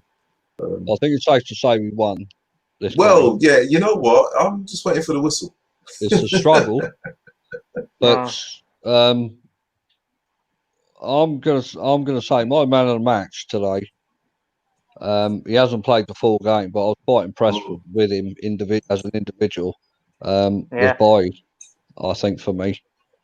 I think he's been his partnership with Maguire. I mean, they've not played together very often, so it is a bit shaky. But I think he's been absolutely Diedrich Full time. Full time. I think it's not a great spectacle. I'm thrilled that we got through, and we're the first team through, so great. Just fucking happy that we got there. But yeah, for me, I mean, you can see the players, mate. They're on the floor. But some of them are absolutely fucked. I totally. I mean, he come off the bench, and I honestly believe this could have been a game that he didn't need to play. Nah. Yeah. Honestly, he didn't look. The body clock in terms of a footballer is not geared for this. It's you're talking every 2 years, every 4 years. Summer football, they're usually hitting the beach, hitting Dubai, or if you're Lingard, WhatsApping someone from Dubai. You know what? Actually, I'm just going to change my man of match. Actually, I'm going to go with Igalo. Didn't do anything wrong. No, he's played the whole game. He held the ball up well. He brought others into play. Great goal. Great touch for the goal. Yeah. So yeah, for me, Igalo. Rodney, should should we stop this so you can You set stop up this. another I one? can set up. We'll set up. Join me for a little bit And of then post-match chit chat do you- and just find out who's Yeah. what and where. Yeah. Diedrich says that was a slog. Was worried about pens with Krul. We all was, Diedrich. Yeah. Yeah. But I just want to say thank you to the guests, Kylie, thank you. and Pankaj, and thank you. Rodney. Yeah, Yeah. yeah, Thanks for everyone that's watched, and yeah. appreciate it. And we'll speak to you soon. Okay. All right. Thanks. Yeah, thank you.